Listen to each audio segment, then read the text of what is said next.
This week on the Jock and Nerd podcast, we review the latest entry into the Marvel Cinematic Universe, Black Panther: Wakanda Forever. Plus, remembering the talented Kevin Conroy, John Wick 4 releases its first trailer, and more, all in this edition of the Jock and Nerd Weekly for Monday, November 14th, 2022. Hey, this is Kevin Conroy, the voice of Batman. Welcome to the Jock and Nerd podcast with your hosts, Anthony, Imran, and Rug Boy.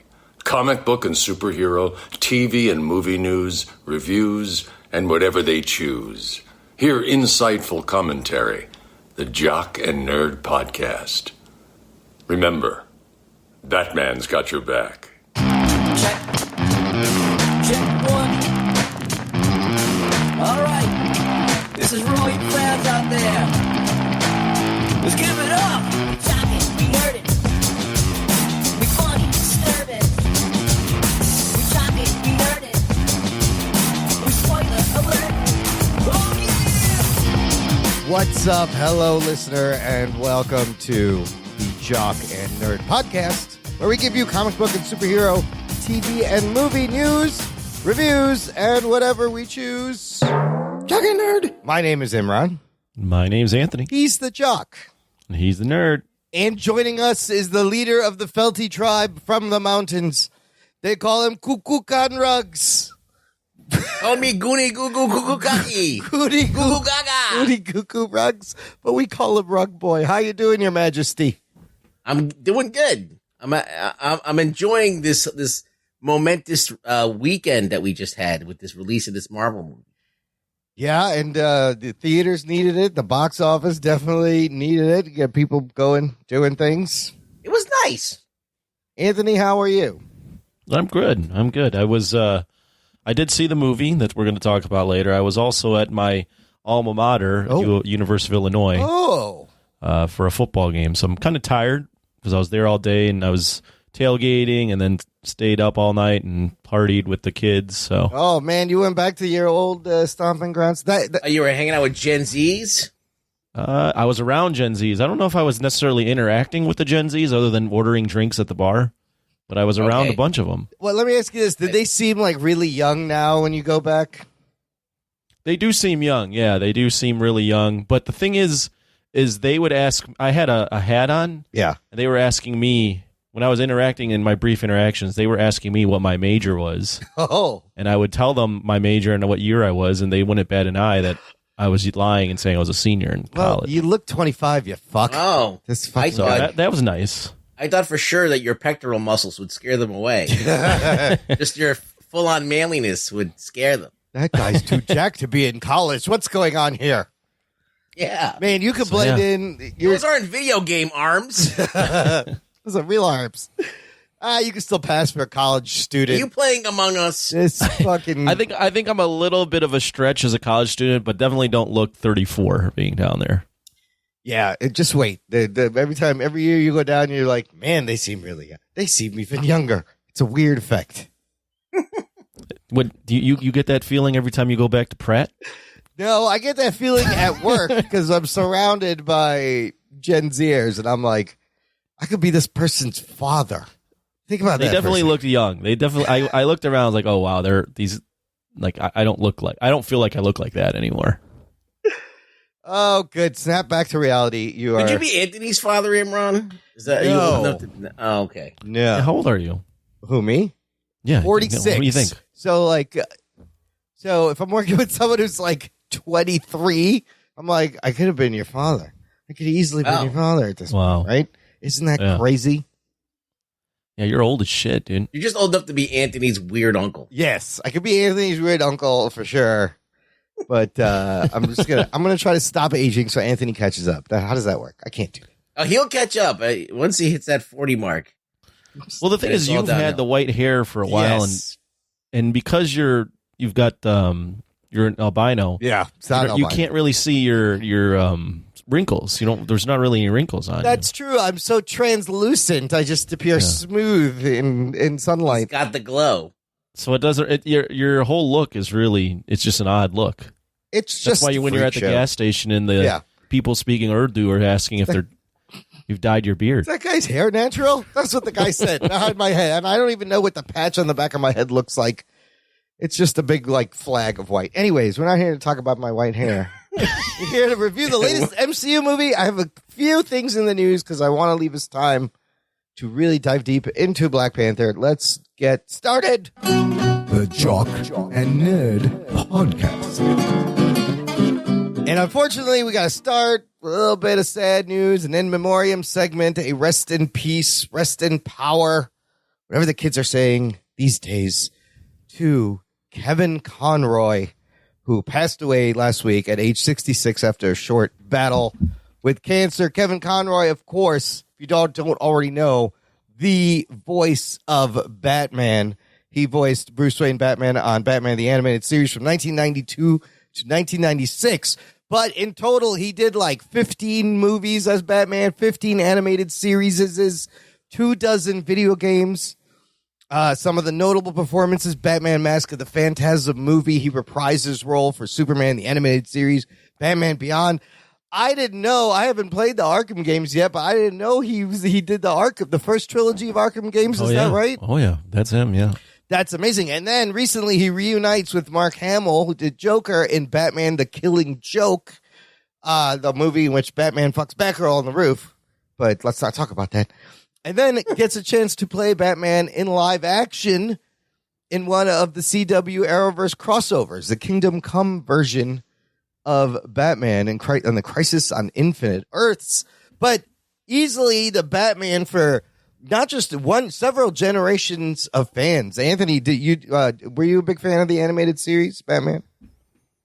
Yeah, as a kid, I definitely enjoyed the animated series. I think you gain a new appreciation for how good that series was when you grow up and decide to get over yourself and rewatch cartoons. Yeah. So yeah, and then I played the Arkham games. I watched a lot of the Batman movies that came out later in the early 2000s, mid to late 2000s, 2010s. So you just continually heard that voice, and if you were listening to an animated voice and it wasn't Kevin Conroy, it was kind of a little jarring. Yeah. So yeah. Best Batman voice ever. Absolutely. Doesn't everyone kind of makes fun of Christian Bale, but Kevin Conroy was doing that voice before, and even him doing that voice even makes Christian Bale's decision to do his voice the way it is kind of weird. Yes. But yeah, all-time Batman voice, and I saw that news pop yesterday morning or afternoon, and I immediately sent it to my friends. I was like, oh man, that sucks. Little piece of the childhood going away. Super, super talented. Ruggs, why was Kevin Conroy so good at Batman? Why is he really is the definitive voice of Batman, but why? I just think over time he just settled into the character like so well, and you could kind of just the timbre of his voice.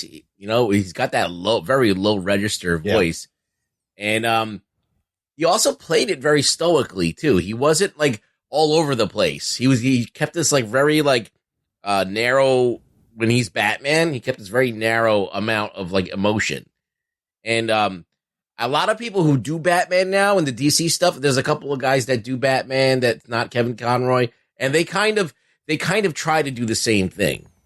Like this kind of calm, but stern, deep voice. He set the template. Oh yeah, he's great. I really love that somebody has transcended like decades of being Batman. Yeah. And still loved and still appreciated, and it's kind of really sad because he could have kept on doing this forever. Absolutely. 66, he could have been doing it for another. He had more in the tank, definitely. Yeah, and so it's sad. One of the reasons I think he did such a good job is I have this article from the NPR, and it kind of explains it perfectly, is that he realized that the real character was Batman. Batman was the guy. Bruce Wayne was the put on. So unlike everybody who's played Batman, he doesn't do a raspy voice, right? He doesn't put on a voice. When he's Bruce Wayne, though, you hear him, the tone gets a little higher. You hear him do it a little bit differently. Like that's the actual costume. That is the disguise. But when he's doing Batman, he's just talking like himself, just a little lower. And it works so good. And I don't know why anybody hasn't done that in the movies. Like, I want somebody to do Batman a live action without doing a voice as Batman, just using your voice and then changing your voice as Bruce Wayne. What do you think? I think Michael Keaton got close to that. Yeah, Keaton probably did get the closest. He didn't really do a raspy voice. But is that something? I think that's what you were getting at, Anthony. Is like, why would Christian Bale do this super raspy? It sounds like you're hurting your throat when you have Kevin Conroy setting the thing like just talk like yourself, just deeper, and that's the real character is Batman. Yeah, no, I think I mean I get what Christian Bale was doing. He was trying to distinguish put his own spin on it, but it just made what Kevin Conroy accomplished as the voice of Batman even better by seeing that the fact that you didn't have to go all out on this weird voice that people are doing. I mean, Pattinson's kind of doing a little bit of that. Oh, that's true. He does. His is maybe just a little bit slower and like lower pitched, but not like over the top rasp. So Kevin, I want to make this more about Kevin Conroy. All time the best voice he was for just Batman. like natural, relaxed. It didn't seem forced, and there's some amazing episodes of Batman the Animated Series. Like I said, still hold up. Largely, the whole series does. It's important because like when you're Batman, especially like you don't want to have like a New York accent, Right? Like a Chicago accent. That's my Chicago accent. Oh. You want to have this kind of like eternal, timeless voice, and he had that, and that's just something that I appreciate a lot. Now, listeners may know that occasionally we get cameo videos, greetings. I cut them in the beginning, bought by our listeners. A lot of them bought by Seth Morgan, and you would have heard the beginning of this episode, Kevin Conroy do his little bit, and he says our names, and he says the Jock and Nerd podcast. It's very special to have that. However, we may have a little bit of a cameo curse going on because out of all the cameo celebrity drops we have, this is the third person to have died. We have 3 deceased celebrities. It was Gilbert Gottfried. Yep. Norm Macdonald. Who's the other one? Norm Macdonald. Oh, man. Right. And now Kevin Conroy. And I've still been using them, and I'm going to keep on using them, so they will all live on here. We should just do Death Note and just keep getting cameos and just start clearing house. Somebody has to warn Jason Mewes and fucking the Tom Cruise impersonator guy because they may be next. I don't know. We should get people that we don't want to be alive. Yeah. Listener, if you hate a celebrity, get them to do a cameo for us, and odds are things won't go their way. Let's get Harvey Weinstein. Oh, God. Can you imagine we have all these just canceled people doing, well, you're listening to the Jock and Nerd podcast. Dropping. I hope there's no cameo curse, but it is Bill odd. Cosby can do one. It is odd I have these voices of dead celebrities introducing our show. It's fantastic. But yeah, we lost the true talent. It is sad. It's funny. Another celebrity died that day, completely overshadowed. Do you know who I'm talking about? Ruggs, did you see this story? I don't know. It was Gallagher. He was 76. Wasn't Gallagher from Chicago? No, I don't know. I thought he was from out East Coast. But Anthony, do you even know who Gallagher is? Galaga, the game? Not Galaga. Great game. Great game at the liquor store that I know that I one. would go to. Gallagher was a comedian, long-haired hippie comedian from the 70s and 80s. He's the guy that would smash watermelons on stage, and the front row of the audience would get hit by pieces of fruit. Does this ring a bell? You ever seen this? He was No, not really. He was huge in the 80s. Yeah, it was huge. He had early 80s. Yes, I HBO remember specials and shit. But his shtick, he would end, and you would want to sit in front, and they'd give you like a fucking tarp. And that was the special seats because you wanted to get hit by the fucking watermelon. Anyways, rest in peace to Gallagher, too. The original Carrot Top. I don't know. That's probably not true. Anyways, listener, you can join the conversation. We have a Facebook group. It's called Jock and Nerd Nation. You can join it as explosive diarrhea. It's closed. It's exclusive is what I meant to say. You will not get explosive diarrhea. But we're all in there geeking out. There's spoiler threads and geeky things to share and meet other listeners. It's a fun place. Okay, the only other thing in the news, let's shift from a guy dying to a dude in a movie just killing people. I'm talking about John Wick 4 put out their first trailer in a fantastic action movie franchise. Anthony, you've seen the first one. Have you seen 2 or 3? I have not seen 2 or 3, so you should watch those. They're pretty good. I know I should watch those, especially since they're supposedly great action movies and kind of further the genre. So I do need to get around to that. Yeah, they are probably some of the best, action movies around now, and where the medium is going and the style. But this trailer, it's very cool. This cast is very cool. Ruggs, let's start with you. What did you think of John Wick 4 trailer? I got 2 words. Donnie Yen. Donnie motherfucking Yen is in this. That's badass. This is going to be cool. Like, 2 old guys beating the fuck out of each other. It's going to be amazing. I mean, they're not really in the terms of Hollywood old, but I mean, it's just crazy that they're going for it and they're really selling it too. Donnie Yen still looks good though. Yeah, they look amazing. It's freaking look. You got I think last time you had Mark Dacascos as one of the main bad guys in John Wick 3. But now they up the ante even more. They got another legend in there. So it's like, that's cool. I like that. You also got Hiroyuki Sanada, who is in everything, who is just a badass. Lawrence Fishburne. If they could get Ali Young just to be like a cab cab driver. You got to get Ali Young in a John Wick movie. What, if I was Keanu, that's what I would insist on Ali Young being in the movie for just a guy, like anybody, just a guy sitting on the couch. Like, he doesn't have to do anything. Yeah, he's probably, a little old and tired. I think, I saw a video of Ali Young in it's on Tubi. There's this 80s, it's like an 80s 90s action documentary, and it looked like Ali Young was he was definitely missing some teeth, but he might have been missing some of his jaw. I don't know. There's something going on. Oh no. Poor guy. I don't know. Maybe I'm over exaggerating, but he didn't look well.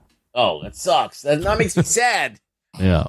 Oh, now I'm sad for Ali Young. Ali Young not in this movie, but you do have Scott Adkins is in this. Ian McShane returning as Winston. Oh, Scott Adkins, yeah. Yes.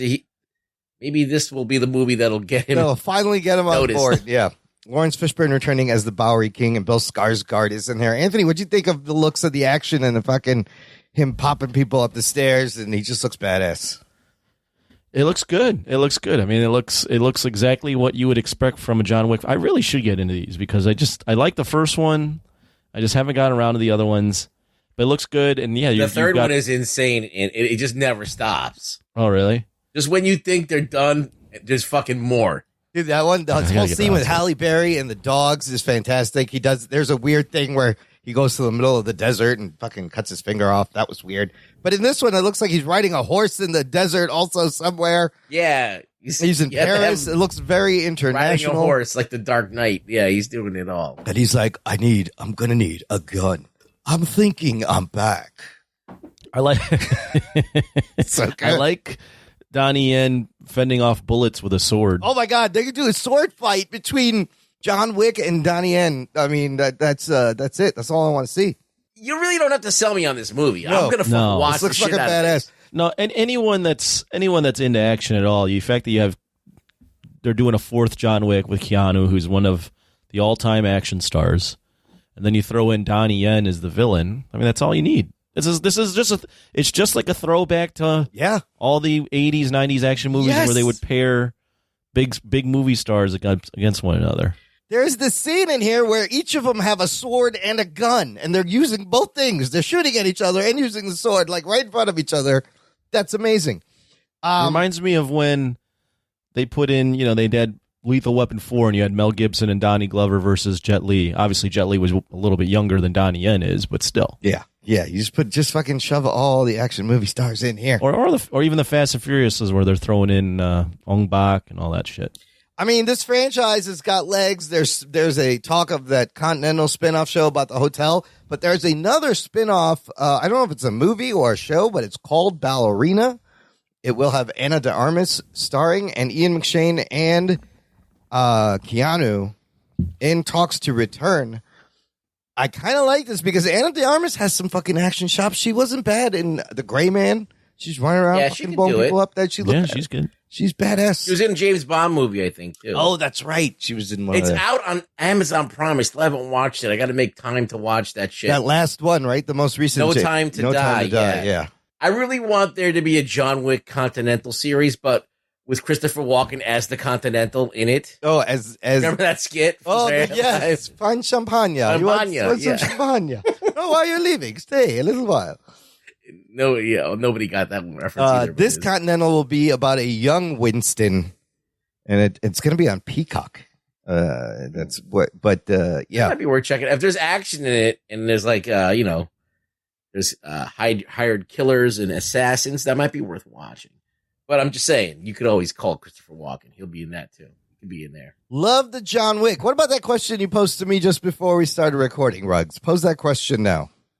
Oh, I forgot what we even talked about. You said, would I want to see Keanu take on Tom Cruise in a fucking action because he's the movie? other big old action dude. I would. Yes. I do want to see that, and I think Keanu could take fucking Tom Cruise. What do you got, Anthony? Tom Cruise or Keanu?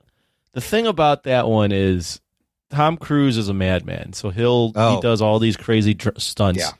But physically, even though they're both old, Keanu is. I mean, that Tom Cruise is like a foot taller. He's tiny. Yes, he's like the gum on the underside of your shoe. Like that.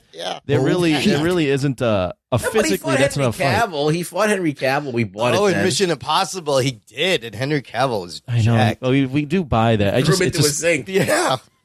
We buy it. It's just Tom Cruise. Tom Cruise is just. He's like in a weird. He's a weird action star in that I believe everything he's doing, but then you take him out of the movie. I'm like, there's no way that guy's kicking anyone's ass. I feel like he'll just call on his Thetan alien powers to fucking destroy Keanu. He'll get Xenu to do something. Yeah, that's when the shit will actually hit the fan. That's when the aliens will bust out. They won't let Tom Cruise be embarrassed.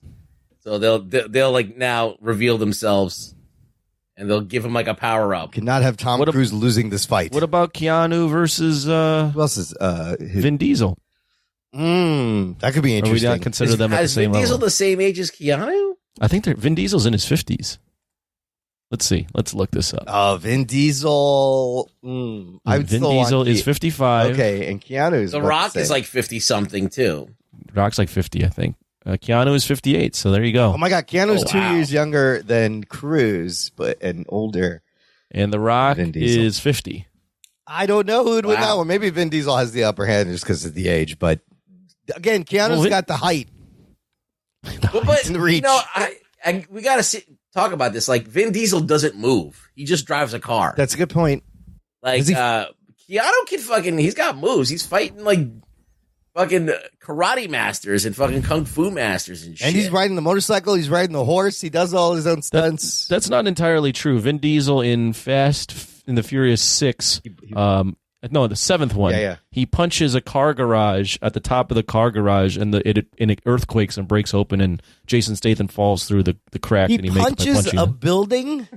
He punches Hulk punches down the top of the building. Oh no! From the top, as it's like already rumbling, and then it starts to crack open the top of the car garage, and Jason Statham falls through it. Oh my God! It's pretty awesome. Well, Vin Diesel's got superpowers. Yeah, what the fuck? That's not fair. It's pretty awesome. Keanu's just got guns. It's pretty awesome. Right? I gotta go watch. What about Jason Statham?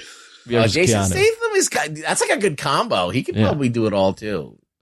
See, the thing, what's kind of sad though about what we're saying is we're naming actors that are 50. I know. Listen, you got the new guys. Scott Adkins is there, and he's just waiting to be called in. Yeah. Like, come on, put me in, coach. Yeah. I'm ready to go, and no one's picking him. Who would be the top guys under 50 years old? I'm calling Scott Adkins. That's what I'm saying. The dude is fucking in shape. Yeah, he's got great moves. He's fucking serious about this shit. Wait, he put out he's doing this series of movies that I heard it was really good. What is it called? He can act as good as Arnold did. Oh, it's a direct-to-video. Rugs, have you seen Accident Man?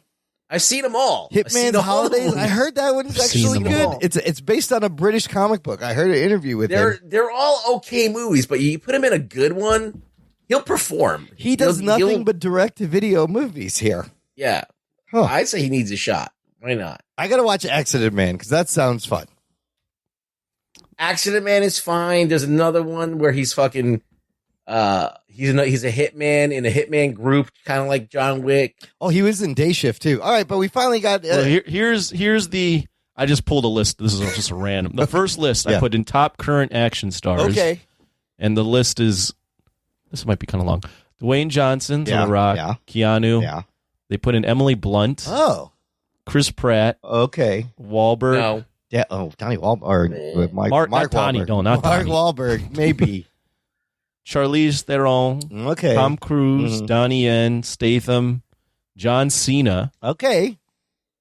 Taron Egerton. Really? Scarlett. Chris Pine. Mila Jovovich. Vin Diesel. Liam Neeson. Oh, I forgot about Liam Neeson. Liam Neeson. That's another one. Dave Bautista. Yeah. This one's kind of a stretch. John David Washington. Karen Gillian. Angelina Jolie. Tom Holland. It's just all Marvel people. That is an interesting list. Now I want to see Keanu go up against Liam Like, Neeson. who's got franchises? Who's got fucking, like, Jean-Claude Van Damme, like 30 movies that they're headlining? They're doing the same character. No, that doesn't happen anymore. It's just that's not a thing. Who's in a movie with themselves? Yes. All right? That's what I want to fucking know. All right? You got to be in a movie with yourself. Who's in a movie punching snakes in the face? That's what I'm saying. Well, they didn't list Hemsworth, and Hemsworth has Extraction 2 coming out. Yeah, he should have been in there. He's overlooked a lot. Yeah, of course. Hemsworth, Chris Evans, and Chris Evans would be the guy from Gray Man, Gosling. Yeah, those are other two. Yeah. We've talked about this ad nauseum. There just isn't. Action stars aren't as much of a thing anymore. It's a different genre of action stars Not yet. these days. You just wait, Anthony. It's coming back. It'll come back? It's coming back. Who's Everything bringing it back? comes Scott back. Adkins? Frank Grillo. Frank Grillo. You got Grillo. Yeah, let's Don't do forget it. about Grillo. Grillo can bring him back. Dude, let's do Atkins and Grillo in a buddy cop movie. Let's do it. On what, straight to video? Yeah, I'll watch that all day. Why not? Straight to video, and then we'll throw in Stallone doing whatchamacallit. What's that movie we just came with? Get Michael Jai White in there. Yeah. Samaritan 2. Oh, Michael. Oh, that's right. Jai White. You got to throw in Michael Jai White, the king of B movies. Oh, God. Michael Yeah. Jai What's he White doing? is up there as well. Yeah. He's got some great ones. Yeah, those are the three. Grillo, Jai White, Adkins do like a 3-way triple threat match for the B movie king. What's that movie where he beats up the guys in the bathroom? Michael Jai White? Yeah. Oh, you're going to be the one that has to tell us. I don't remember that. Oh, man. I'm glad I got to do this. I can't believe we're at the stage where Tom Holland little old Tom Holland I think it's called Blood and Bone. is considered a fucking action Michael hero. Jai White. Exit Wounds is a movie I saw of him. That was with Steven. He was the villain. It was Steven Seagal and DMX. Oh shit! I remember That Michael Jai White. Yeah, Michael Blood and Jai Bone White. bathroom scene. It's great. He's still doing stuff. He's the voice of Blade in the Midnight Suns video game. It's coming out. Is he? Yeah. Well, he's actually a legitimate martial artist. Oh, okay. He's up there, though. He's getting up there. He was He's spawning 50. like... He's 55. Okay, so he's Okay. he's the same generation. That generation's phasing out, and we're gonna have a new generation. All right, that's I can't wait for John Wick 4. These movies are great. Let's take a quick break here. Play some promos. Come back. We're gonna take a deep dive into Wakanda Forever right after this. After these messages, we'll be right back. What's up, guys? Gerald from Two Peas on a Podcast here. Are you just sitting there thinking to yourself, man, I really love some dude in his garage sitting around talking about arbitrary countdowns and his favorite things in the world of movies, music, and TV? Well, guess what? That's me. Please look me up. My name is Gerald, and I am from Two Peas on a Podcast. If you want to subscribe to my countdown show, I have a different co-host every week. It's often someone from the world of podcasting or entertainment, and we go through our top 5 favorite things in whatever that week's category is. You can find links to all of our content, subscribe via your favorite podcast app, and follow us on social media. The easiest thing to do is just head to our website, which is www.twopeasonapod.com. I hope you look me up and join the party. It's a lot of fun. See you soon. Have you ever been reading through a stack of comics and thought, maybe I should see what this Arkham Asylum game is all about? Or been playing Marvel vs. Capcom and felt like you were at a real disadvantage since you didn't know who half the characters were? Well, Play Comics is the show for you. I'm Chris, and each episode we take a look at video games based on comic properties and how well they stick to that source material. So whether you know the comics and want to know how all these games work, or you know the games and want to find out where all this craziness came from, go check out Play Comics at playcomics.com or wherever you find your favorite podcasts. Jock and Nerd. Listener, if you enjoy the show, may I suggest joining our fan club? You can give back to the show. Visit jockandnerd.com/Patreon. Jock and Nerd. And you can support the show on a monthly or annual basis. You get access to bonus things, benefits. There's a bonus podcast feed with instant reactions. We had Black Panther instant reactions this week. The shows come out early. Bonus content on there. You have Discord benefits. You get to hang out with us on our monthly Discord hangout. This month for November 2022, we'll be doing a Thanksgiving Eve hangout on Wednesday, November 23rd, 8 p.m. Central Time. We can all get drunk together. I might get shitty because I don't have to work the next day. Nobody does. Nice. So it'll be fun. There's also a You Pick It tier where you can force us to watch and review any movie, and you get the benefit of giving back to all the entertainment value we have provided in the 7+ years of the show. jockandnerd.com/Patreon. Yeah, it's like 7.5 years. It'll be 8 years in March, which is crazy. My God. We're getting there. How long? 8 years. Holy shit. Yeah. Since 2015, every week, listener. That's worth $1 a month or $3 or whatever you have in your 8 pocket. years. Yeah, it's a long. Yikes. Where does the time go? What are we doing? I had real teeth when we started. That's how long I've been doing this. Yeah, but those teeth were bad. They were Those they are were the not worst good. teeth in the world. And that's why I had to get them all removed. And put in. And now you have a lisp. Now I have my teeth get Wi-Fi. And I can, every time you say certain letters, a whistle comes out. yes, but on the plus side, I can open bottles with my mouth. I just bite it right off. It's great. It's indestructible. Anyways, jockandnerd.com/Patreon. Let's get to this week's review. It is, of course, Black Panther, Wakanda Forever. Here are your spoiler alerts. Strap yourselves in, you fucks. Spoiler time. This is the 30th MCU movie. The 7th and final film of Phase 4. There's one more Disney Plus thing in Phase 4, which is the Guardians of the Galaxy Holiday Special. And then Phase 4, truly over. On Rotten Tomatoes right now, this movie is at 84% tomato meter, 7.2 out of 10. Average rating, audience giving it a 95%. The first movie, OG Black Panther, still sitting at 96%. From 2018. The budget of this movie, $250 million. Huge budget, huge challenges this movie has in terms of the landscape of films coming out, but it does inject that cash that I said it would, kind of brings the box office back to life. It opens domestic opening weekend total $181 million. So far, worldwide has made $331 million. This is without a China and Russia release, and I don't think it's getting a China date. Black Adam didn't either. I thought there was a story it was, but I feel like the Chinese market is just fucking shut out Hollywood. They want to make their own movies. Well, when they originally put out the Black Panther, they covered up Chadwick Boseman's face with the mask on the poster. Oh, they did? To sell, the movie. So it's kind of touchy over there. What they're gonna release. Yeah, and there's politics also involved, probably. Like they don't want these movies. The first movie opened, let's just to backtrack, Black Panther opening weekend, $202 million. Now, that was a different time, a different month. It was a February release. It was a President's Day. It had had a 4-day run. And that one finishes at $1.3 billion worldwide. But this movie with $181 million domestic, second biggest opening of the year after Doctor Strange 2, Multiverse of Madness, which is number one at $187 million. Here's a great stat. $331 million worldwide, $181 million domestic. It has already made more money domestically in 3 days than Black Adam has made in the 4 weeks it has been out. Wow. Black Adam right now sitting domestically $150 million. Worldwide, $351 million. It almost made more internationally than fucking Black Adam. This is the 8th biggest MCU launch. Isn't that crazy? And it is. That is kind of crazy. This is the biggest November opening to date. It beat out 2013's Hunger Games Catching Fire. That was like 132. So it's a big It's a big hit. These are big numbers. The box office needed it. It had been sluggish since Doctor Strange, really. And now I think this thing will have legs. Really, it has nothing to compete with until Avatar in about 4 weeks, right? So Yep.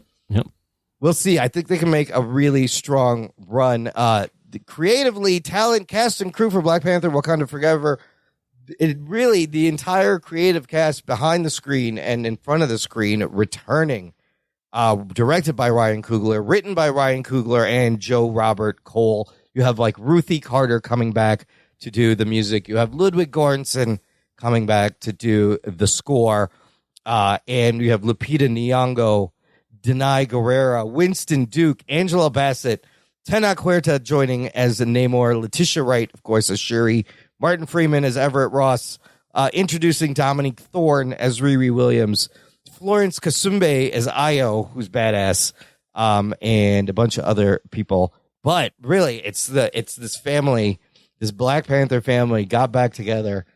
And, obviously the movie faced many challenges.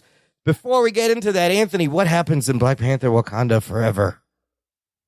Oh, man. So this is set after Endgame, and no spoiler because we all knew this was happening. Yeah.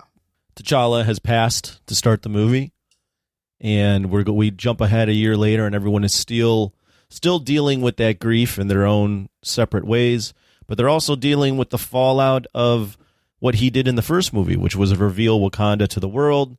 And because of that, the world is very not suspicious, but they want the resource that Wakanda has, which is vibranium, and they'll do anything it takes to get it, including attacking Wakandan people, mining it in the water, and they somehow have stumbled upon, well, not somehow, they find a way to detect vibranium, and they find a surplus of it in the water.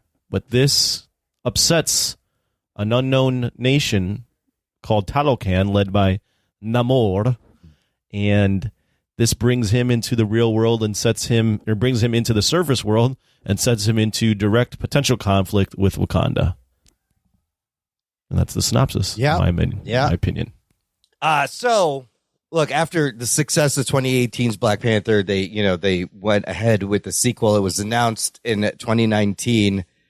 Pre-production had started, and then Chadwick Boseman suddenly passes away. From sudden to us, he was suffering from colon cancer in August 2020. Didn't let anybody know. Nobody knew, but a handful of people. Took the world by shock. 2020 was a fucking bad year. That just one of the challenges. They got to go back and work this in. Kevin Feige decides not to recast T'Challa, but to honor him. On top of that, you have Letitia Wright gets into an accident on set. They have to halt production for a while. They're shooting in the pandemic. Lots of crazy challenges, restructuring the whole plot. And Anthony, how do you think they did facing all these challenges? What did you feel coming out of this movie? I'll start off by saying I did like it. I thought it was a solid film. I thought overall, when you're factoring in the unevenness of Phase 4 and a lot of the stuff we've lately gotten from Phase 4, which was leaned a little bit more comedic, if not parody type shit. Yeah.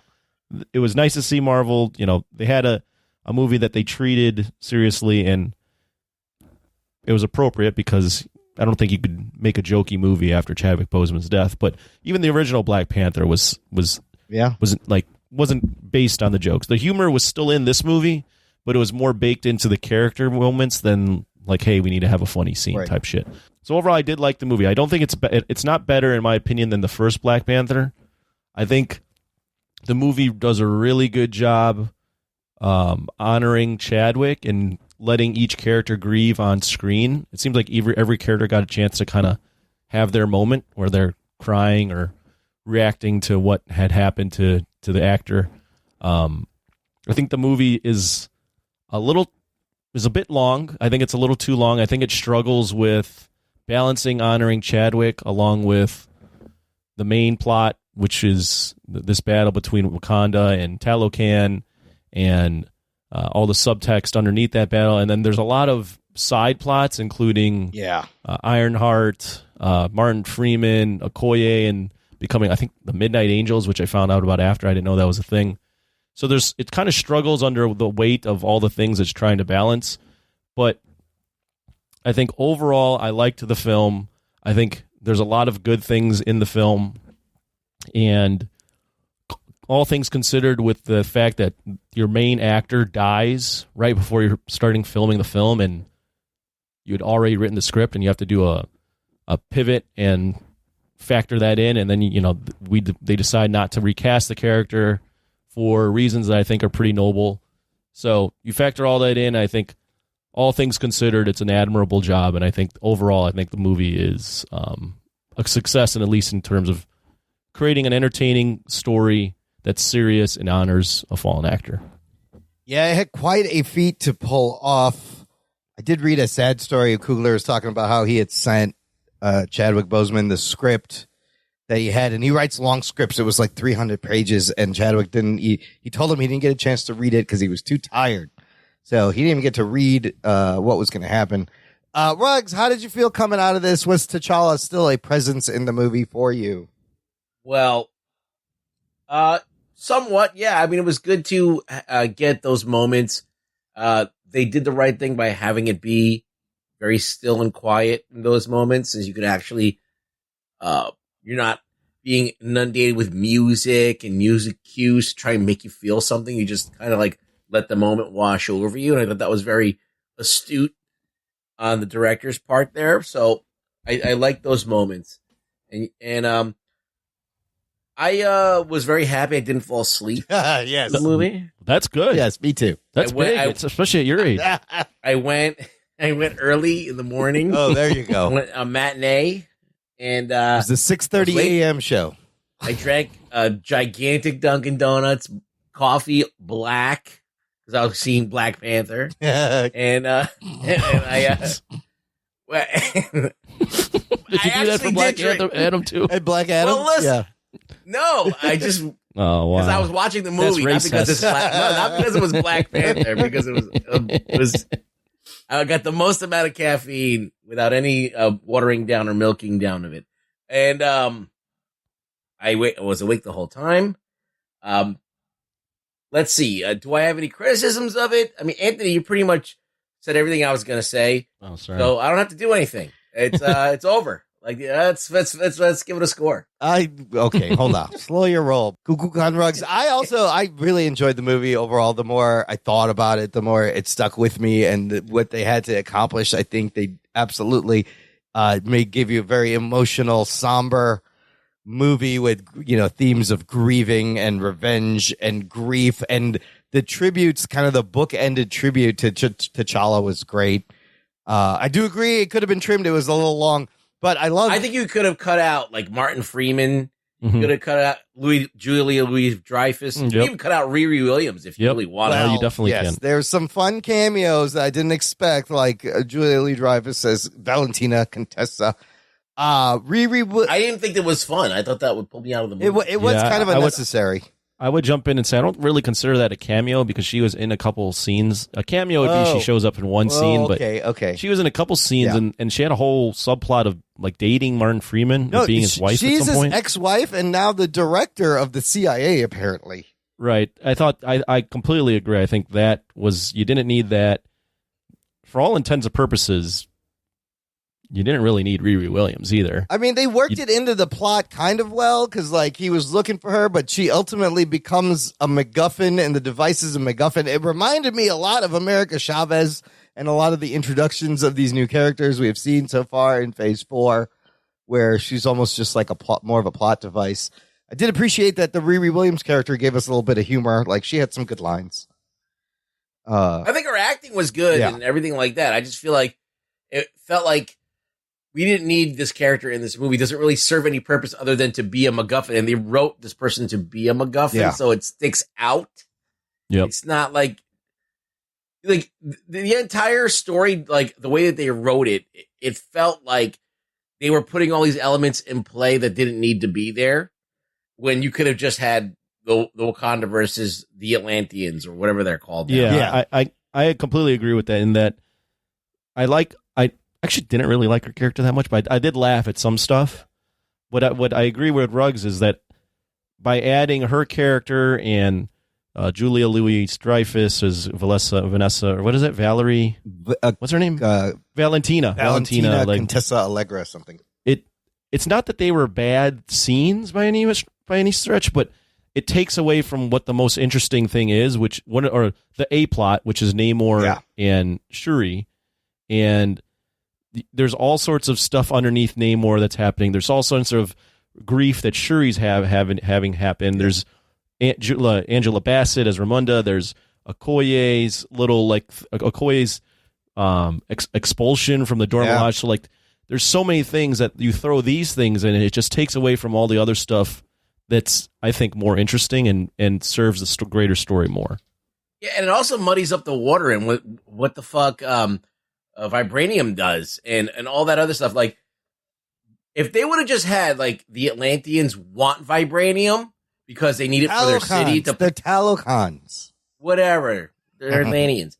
So, they need it to power their city. They need it for resources. They need it, blah, blah, blah.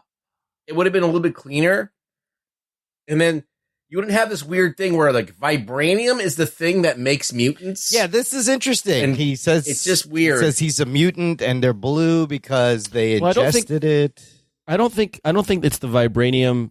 I could be wrong because the vibranium makes the plant that makes them blue that live in the water. The vibranium makes them Talocan, but he's a Talocan mutant. Yeah, he can fly. Now you're on another, like, a further mutation that he has from having I don't know. None of that made any sense to me, by the way. My mom is human. They're both human. They're both started out human. So I don't understand. I didn't understand that whole. They ate the thing, and then I don't know. They turned blue. It doesn't work. Like for Black Panther, it works, I guess, but it's like now everybody's eating plants and getting powers. What the fuck is this? So why don't the Wakandans suffer from any kind of vibranium poisoning or anything? You know, you would think because that would I think happen. it mixes with the heart-shaped herb. Oh. Whereas the Talocans ate it from the water. I think it just combined with a different fauna.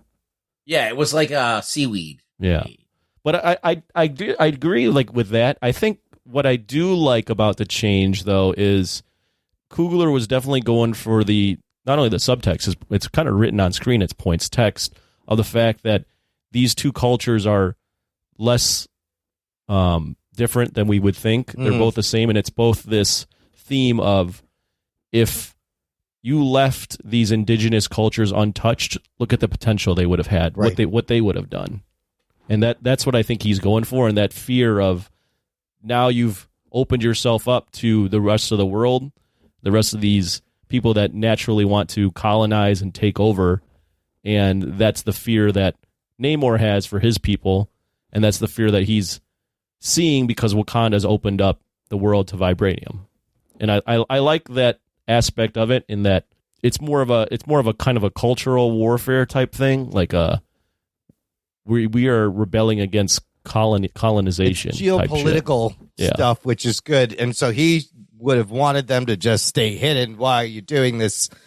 And if you throw in the fact that while Namor actually was prior to Aquaman, the fact that Aquaman comes out, has their whole story, and it's Atlantis, and Namor's origin is exactly the same as Aquaman's because Aquaman copied Namor. Oh, right. He would have done the same exact thing. I mean, it's literally... No, I understand they have to do that to differentiate it, but then there's the whole plot hole of, like, you got this mutant that can fucking kick ass, and he could destroy all the fucking conquerors in one fell swoop. If he wanted to stop the colonization, he could have totally done it. Who's going to stop him? He could fucking bring down a fucking... a helicarrier if you wanted to. Could have flood the whole world. Yeah, that's true. I don't know if I think they were going with he just doesn't want he wants to avoid the war if he has to. But he was building up his army to the point where, because he says in the movie, I don't even care about the scientists anymore. I'm paraphrasing. He goes, I don't care about the scientists anymore. I have 1 million soldiers at my arms. Right. We're ready now to fucking take over the world. Like we'll do it now. because he has that chat with Shuri in the cave. Oh yeah. No.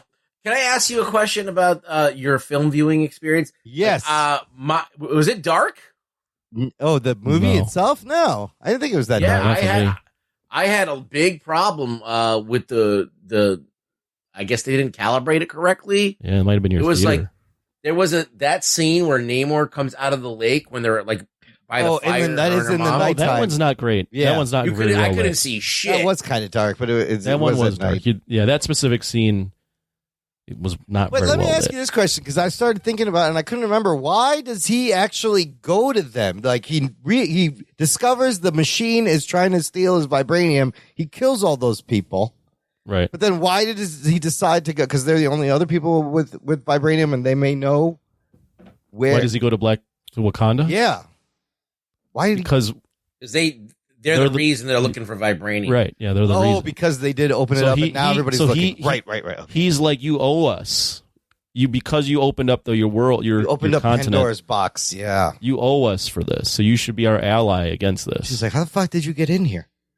Right. That was, I mean, it's a departure from the comic book character, but I like that they kept the wings on the ankles, the green trunks, but then added on top of that, the look of it was great, and the fucking Talokans are badass, providing for some good action scenes. What did you guys think of the action overall? That's pretty good. I liked the middle scene where he invades Wakanda and you see him jutting around. Yeah. On his wing, in the wings, with like around all the ships. I thought that was awesome. I thought that they were like, we're embracing that this little idiot has wings on his fucking feet, but what the advantage to this is he's like a fucking gnat. He's like a going around hummingbird, all right? these- You can't fucking, you can dart left and right real fast. Yeah, so I liked that they made Namor powerful. I thought the third act scene, they kept cutting between 3 different fights. Yeah. Which was ruining the rhythm of all the fights. Well, they kind of did that in the first movie. In the last battle, there was a lot of little mini didn't fights work then, going around. I like the scene on the bridge too in Boston when they go MIT. Yeah, that's a good one. That was That's a fucking crazy scene where she gets taken by them. That was a good one where Atuma is like calling her warrior and like challenging her. Okoye. That I thought was good. So 2 out of 3. I just didn't like the third one just because of how much they were cutting, and that goes back to the fact that I don't think you needed Ironheart in the movie. So you have to have her versus someone.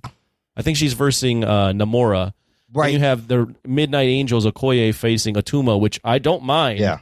But it's the fact that you have 3 going on at the same time. It's tough to follow. Those sits are kind of cool. And also, does it make sense to plan an attack on the water if you're fighting these people? Whose call was this? I know they wanted to it's not really wanted to dry him out, Not the best. but lure him out, lure all of them to the desert. What are you doing? You're in the water. You know they're gonna they have strength in the water.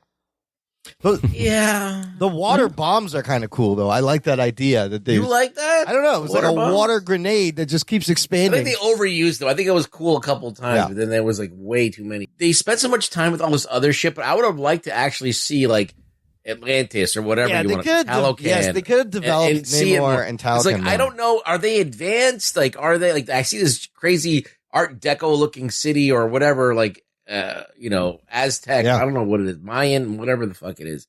Looking city underneath the water, and I would like to see how that worked out because like they seem to be embracing like primitive traditions in their warware, but like we're supposed to think that they're advanced, and Wakanda kind of does a better job of that, kind of bridging like old with the new. Yeah.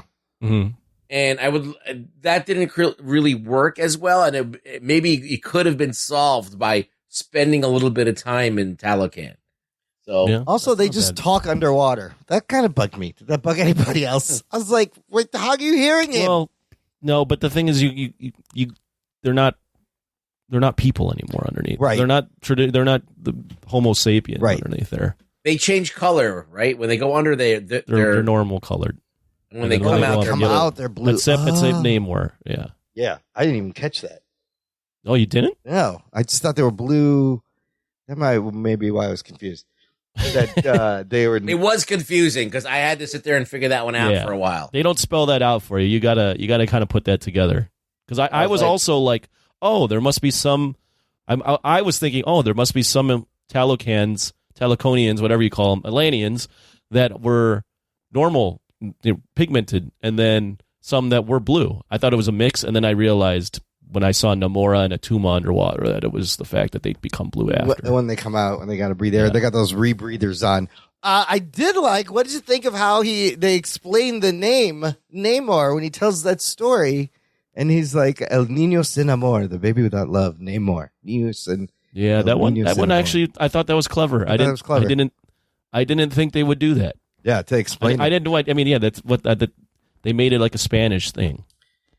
Yeah, no, and I do enjoy this switch to Mayan civilization. I think they made it work, and I think they differentiated it from Aquaman enough. I think that is a good move, I guess, to make it different from what they did with Atlantis, but in the Aquaman movie. But I also think that, like, yeah, that's the Aquaman's now the iconic Atlantis, and this isn't. Right. So it's weird. Yeah. It's kind of weird that the Submariner was the iconic Atlantis, and they deserve to have that. But I guess this is a good substitution. What did you think of Namor's character overall? Did you think he was still Namor in terms of his personality and the way he is? I don't know. Anti-hero, kind of an asshole. Yeah, I just feel like he's more. I don't know what the word is, because he is regal. Yeah, he's very regal. But I'm saying, like, he feels more like, I don't know, like an elitist, and it didn't feel like an elitist here. Yeah, that's a good point. So I don't know, but I guess you want to separate him from the colonizers, the uppity colonizers, the British. So like I guess you can, but he was very imperial in his ways, so even says Imperious Rex at one point. I thought Tenoch Huerta, in Spanish or Mayan. Yeah, he says it. He did a good job, Tenoch Huerta, playing with the kind of a menacing, regal. I do agree with that, Ruggs. I think maybe hopefully they'll get to him to that point, because I actually like Namor that way, but he definitely in the comics has an attitude like, I'm fucking better than all of you and my shit don't stink. Like, get the fuck out of my way. Yeah. Like, why are you even, like, how dare you even question me? I'm the fucking elitist. Man. Yes. And he didn't have that so much here. I feel like that's something that's fun that's fun about the character, and that we kind of, as I said, things changed. They had to distinguish it from Aquaman. And when you have these double characters that kind of like DC's using and Marvel's using, you got to do your best to differentiate. But if it comes at the cost of like just the character traits, that's kind of weird. And I think I said you could avoid that if you would have spent more time there and kind of maybe seen a little bit more. Maybe that would somehow come through. I don't know.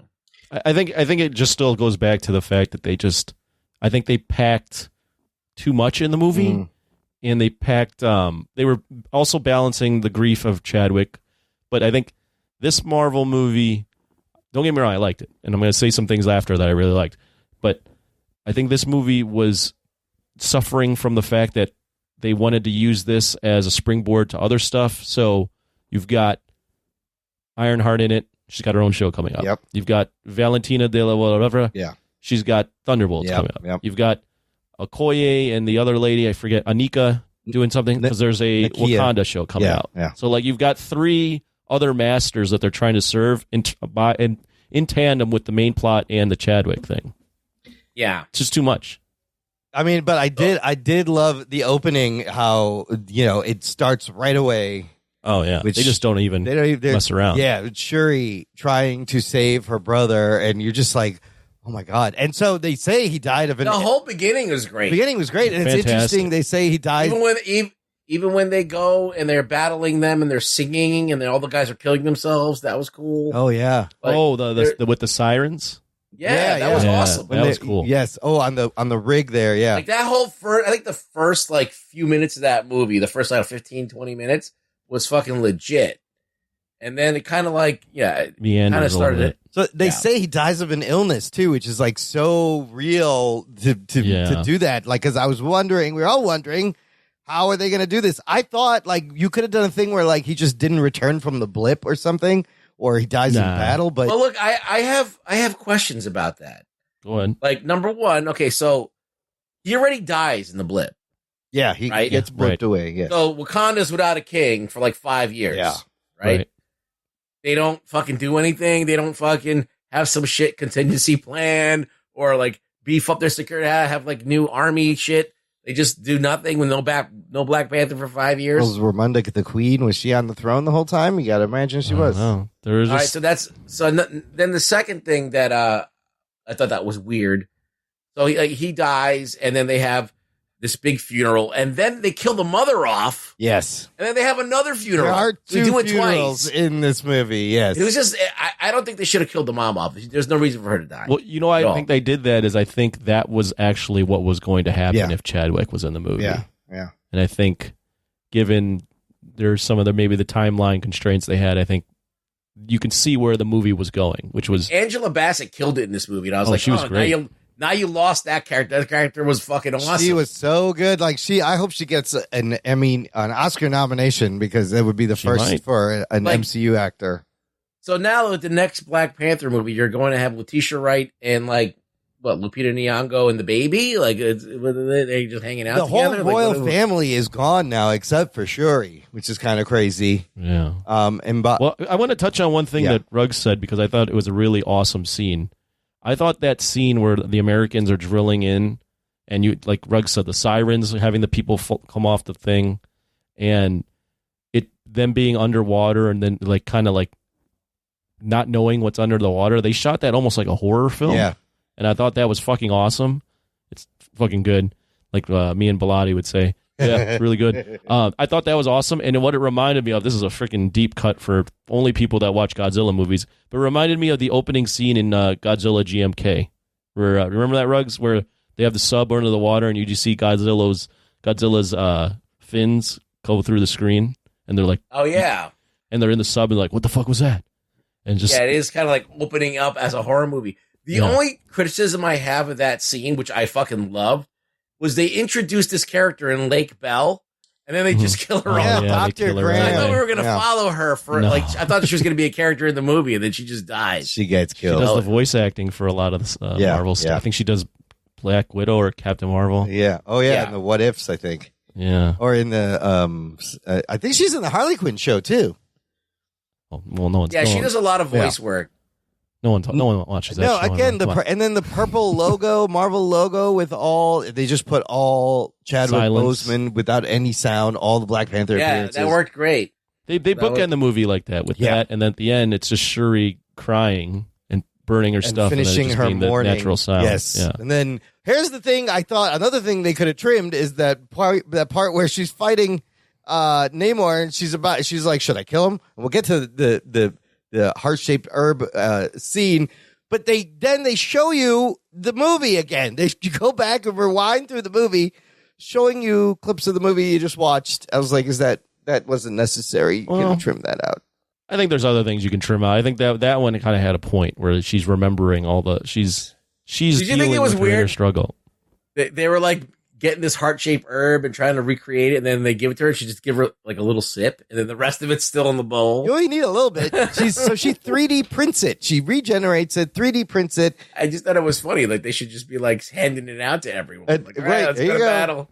Did you guys like the Killmonger? Oh my God, let's talk about that. Scene? She takes the herb after not wanting to take the herb, finally convinces, and who does she see when she does the trip into the ancestral plane? Not her mother. Look, you need a cameo. Fucking, I was like, oh shit, it's fucking Eric B. Jordan. No, that's great. I love that whole Eric B. conversation. Jordan. Eric Eric B. B. Jordan. Jordan. Eric, his name is Eric in the movie. Eric B. and Rakim. Eric B. Rakim. Eric Rakim and Eric B. were in this. I missed it. No, but he's like, are you going to be like your brother, or are you more like me? Do you have mercy, or are you vengeful? And she was revengeful. And despite the fact that Namor fucking kills her mother, she does let him live and does the right thing, I guess. But I'm like, he killed your fucking mother, and now you're kind of made an alliance with him. I like the cameo a lot because I love that character.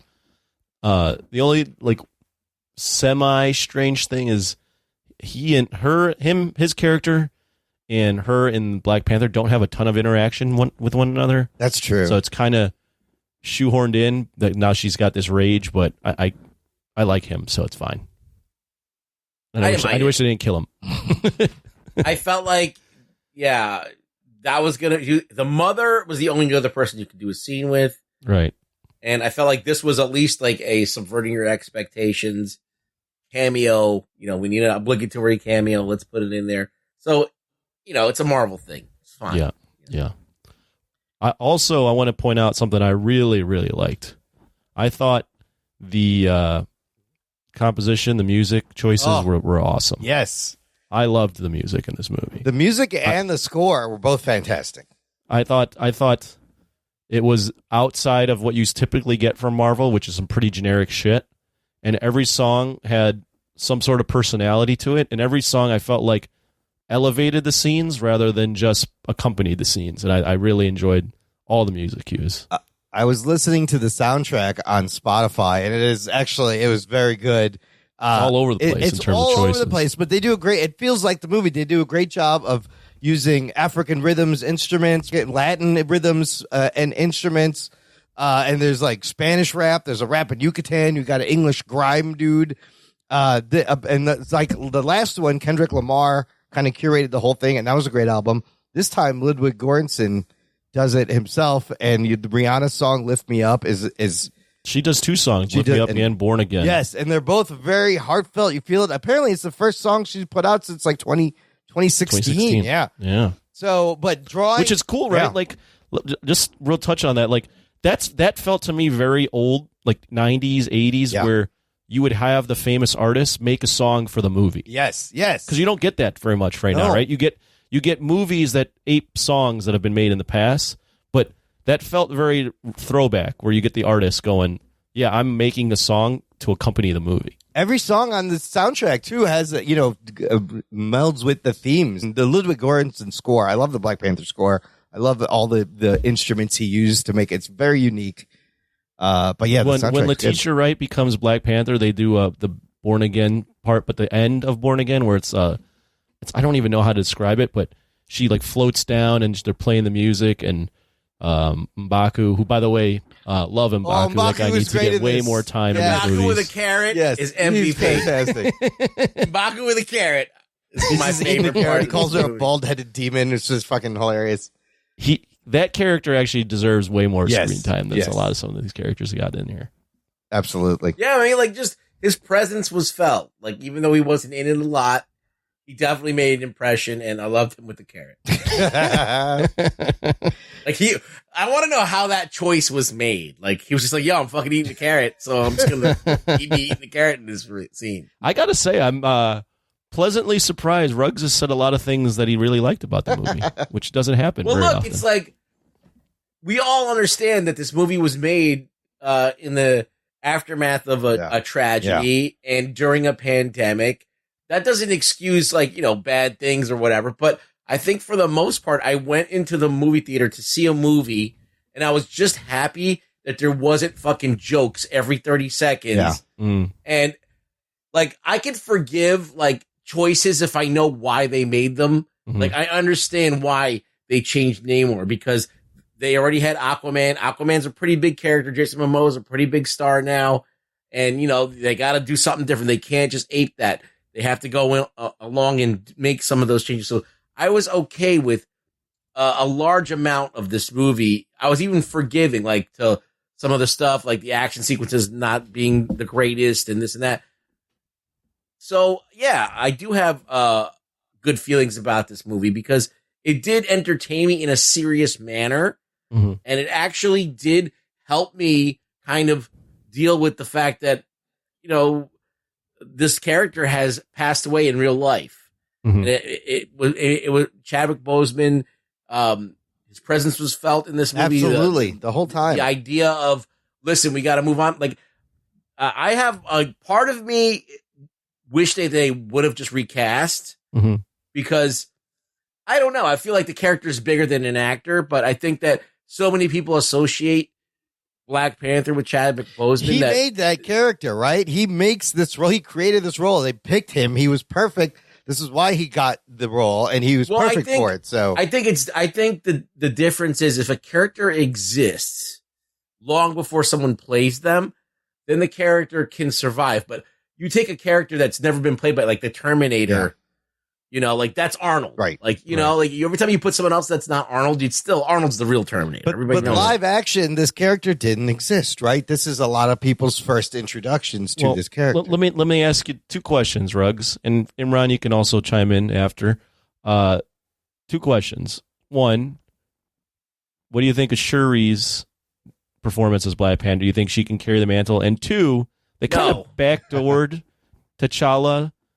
A T'Challa Black Panther by doing, spoiler alert, the son thing. Yes, where he has a son named T'Challa. So they're basically writing themselves into another scenario where it can be T'Challa again. Yeah, that's felt like a weird, but like I felt like they thought it was necessary. Fine, but like I feel like Shuri is a good interim Black Panther. Yeah, right.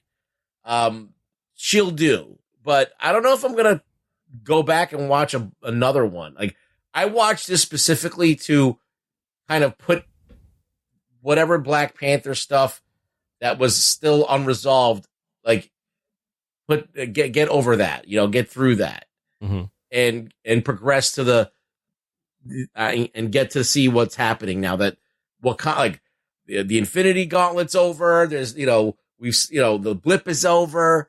We are now getting past this T'Challa tragedy. So like I wanted to see the new status quo, and now that I'm back, unless something really interesting happens, I don't know if I'm as down for what's coming next. I don't know. How do you feel about it? Are you like completely excited for I'm like, are we gonna jump like 30 years into the future when T'Challa's grown up? I mean, yeah, what are we doing? Like, I mean, you know, it's like, sure, he's cool, but yeah, I like Shuri. I think what helped this movie is they kind of did a collective, everyone kind of step up. I do still think Chadwick Boseman's presence is definitely missed because I think Letitia Wright did as good a job as she could, but I'm not sure she's best realized as a main character. I think she works better as the sidekick, and maybe I'll grow into liking her more. But they kind of wrote it in a way at the end where she's off doing her own thing, and I don't think she's the queen of Wakanda anymore. I think they're setting up M'Baku. Right, like M'Baku wanted to take the throne, and she didn't. Right, she didn't so want to do it. and I would love to see M'Baku get a lead, like in Wakanda, in the next Black Panther, if that's what they're thinking. I don't know if that's in the cards, but I think that guy is awesome. I think Winston Duke is great. You know what? Listen, the movie is definitely cathartic. It was a cathartic morning collective experience. They had to turn part of this movie into a tribute movie, and they absolutely succeed in doing that. Like you said, Anthony, the women cast, the female cast definitely stepped up. They were amazing. And I thought Letitia Wright did a really good job. Like, it was a Shuri movie. She's almost the lead character. It's an ensemble, but it's all her motivations are moving everything. So I was okay with her being the Black Panther. It happens in the comics. I did think I found it a little hard to believe that she could beat fucking Namor and would be that good at fighting, but she did dry him out. He was injured, and he does drive a pole right through her, but she's got the herb in her, so I don't know. I was like, really? She gonna beat him down like that? Okay, that's fine. Well, it's one of those things in this movie, especially, which is a criticism, is people invent something and they know how to use it right away. Yeah. So you got her taking the heart-shaped herb. She knows how to be Black Panther. Well, maybe that's part of the heart-shaped herb. Is it just tells you? Yeah. Perhaps, but you do it 3 times. You have that. Yeah. You have Ironheart. She makes the armor. She knows how to be like Iron Man, basically. Sort of. You have the Midnight Angels. They put on the suits for the first time, and they're flying around in the Midnight Angels. And they're just bad. I love those When suits. you do it 3 times, it's a little lazy. Also, how did she fucking figure out how to detect vibranium? Wouldn't you need a sample? How does any of that work? I don't understand. But as far as the mid-credit scene, you know, Nakia in the movie, she's been living in Haiti. She left. She never came back. And then we learn that there's, a 6-year-old son named Toussaint, but his name's actually Prince T'Challa. And I was like, oh, that's really smart. That is a nice way to do it, because you can have your cake and eat it too. You have your tribute to Chadwick Boseman, to T'Challa. You get to grieve. It's like Rhaenyra after the new male heir is born. Right, exactly. The only issue is, and Ruggs touched on it, is, I mean, he's got to be, 5, 6? He's 6 years old. You're going to have to age him up real fast. There's time travel in the MCU. There's multiple units. Like, Kang is coming. What if Kang pulls him from the future and brings him back? Like, they can write around that easily. I do agree. I don't know if I'd want to see another Black Panther with Shuri as Black Panther. But the way when they set up the son, I was like, oh, that's smart. I see what they're doing. So they kind of were able to... They backdoored another T'Challa in there. Yeah, they did backdoor another T'Challa. I did not see that coming. But in the minute the kid showed up, I was like, oh, it's his fucking son. Yeah, it's just weird. I don't know. I was very confused about like the absence of Black Panther just in Wakanda period for such a long time, and they had no other characters that were like stepping up other than the Dora Milaje, and that's it. Like that was it. Like I just felt that. I mean, I think that's a product of honestly. I think that's if Avengers Endgame and Infinity War doesn't happen, like I don't think Ryan Coogler is making that choice. I think that was just a product of this is a cinematic universe, and other directors and writers are going to take the characters and change things about them that now you have to deal with in the movie. And I think he was just like, I'm ignoring that. I can't deal with that. That's because if you think about it too much, you're like, wait a minute, why would you're totally right. They'd had 5 years to figure out what to do without a Black Panther. Yeah. And they had no plan. Right. And then he comes back and he dies again. Right. It's so weird. So they and all like how long has he been king too? They've all mourned him. Now, who died during the blip? Did Shuri die? She died too. Yeah. And he kind of like they think he's dead in the first movie, so they've mourned him several times. Yeah, they have. But not ideal. Yeah, over and over again. So where do we leave off at the end? Shuri is the new Black Panther. Riri, but she's the new Black Panther, but she left Wakanda. She's going to be living in Haiti. Oh yeah, she goes to live with. Is Wakanda destroyed? I don't remember. That's the other thing. It got flooded a little bit, but I don't think it's destroyed. It got fucked up a little. It got a little fucked up, but it's still around. Riri Williams. Because they hid in the mountains with the apes. They went to the Jabari and hung out there. Riri Williams is sent back to Boston without her suit, so the suit's still in Wakanda. Oh, I got to make a comment on her suit. Yeah. I thought it looked like a bad red bumblebee suit. A little bit Bumblebee. I see where you're getting that, but it's shaped like a heart. Get it? Iron heart. Was it? Like the chest plate is kind of like a big heart. I didn't see that. I noticed the chest plate, but I thought the suit and the CGI around the suit was not great. Yeah, it didn't look cool at all. And no connection. Like Iron Man's color scheme, for whatever reason, the yellow and red works so well. Yeah. But doing the red, black, and blue, I think it was like light blue was not very pleasing. Did they mention Stark at all for a minute? Like when the schematics are on there, doesn't she do you have Stark technology? So it has like nothing to do with Tony Stark, which is completely different from the comics. She just invented it, yeah. She just fucking invented. And then Namor decides to keep his alliance with the Wakandans because he's like, look, the people are going to come looking for them. They're going to need our help. We'll still have the upper hand. I guess that's a good move. Yeah, he's got another and lack of a better term, end game in mind, by staying allied with them. So so let's talk about this. What happens in the movie? So Namor goes to Wakanda and says, "Listen, you need to be partners with us because we need to kill this girl." It's all about Riri Williams. They want to kill her. Yeah. Yep. Right. And so now they're like, "Okay, she's cool. We don't need to fight about her." That's what solves the problem, right? They're like, Namor decides that it's not worth trying to kill this girl. Because, he gets shown mercy that he's never seen shown in his life by Shuri, and it reminds him of his mom. And then he's like, "All right, well, I'm gonna not have this war, but I'm not gonna have this war because she showed me mercy, but I'm also in my back pocket keeping them as my ally because I know that the world is going to turn on them. Yeah. The world already thinks Wakanda is the place that attacked that ship. Right. They still don't know about the tallow cannons. And that's kind of smart too. He managed to keep his whole civilization still hidden in secret. Like not a lot of people know about them. And Martin Freeman kind of knew what was going on. Martin Freeman. Martin Freeman does. Yeah. But so do you think he's thrown in jail? Is Val gonna attack Wakanda now because she thinks they're the bad guys and she wants some vibranium? Is that? I wonder if that'll be in Thunderbolts. Maybe. I don't know, but haven't they known about vibranium since they made Captain Shield out of it like a long time ago? Oh, that's a good point. I think there were.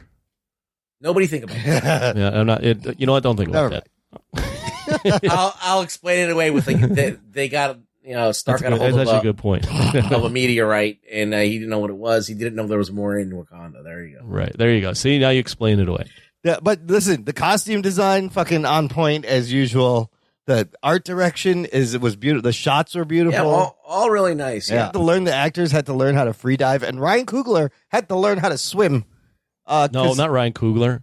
No, I heard it was Coogler who wanted to do. No. He wanted to go down there and direct. I learned Tena Huerta didn't know how to swim. Oh yeah, he said something like they asked him like, "Did you know how to swim?" He's like, "Well, I've never drowned." Never That's what drowned, he yeah. said. But a lot of them had to learn how to swim. Well, they had to learn how to speak Mayan. Oh yeah, that was cool. He doesn't know how to speak Mayan.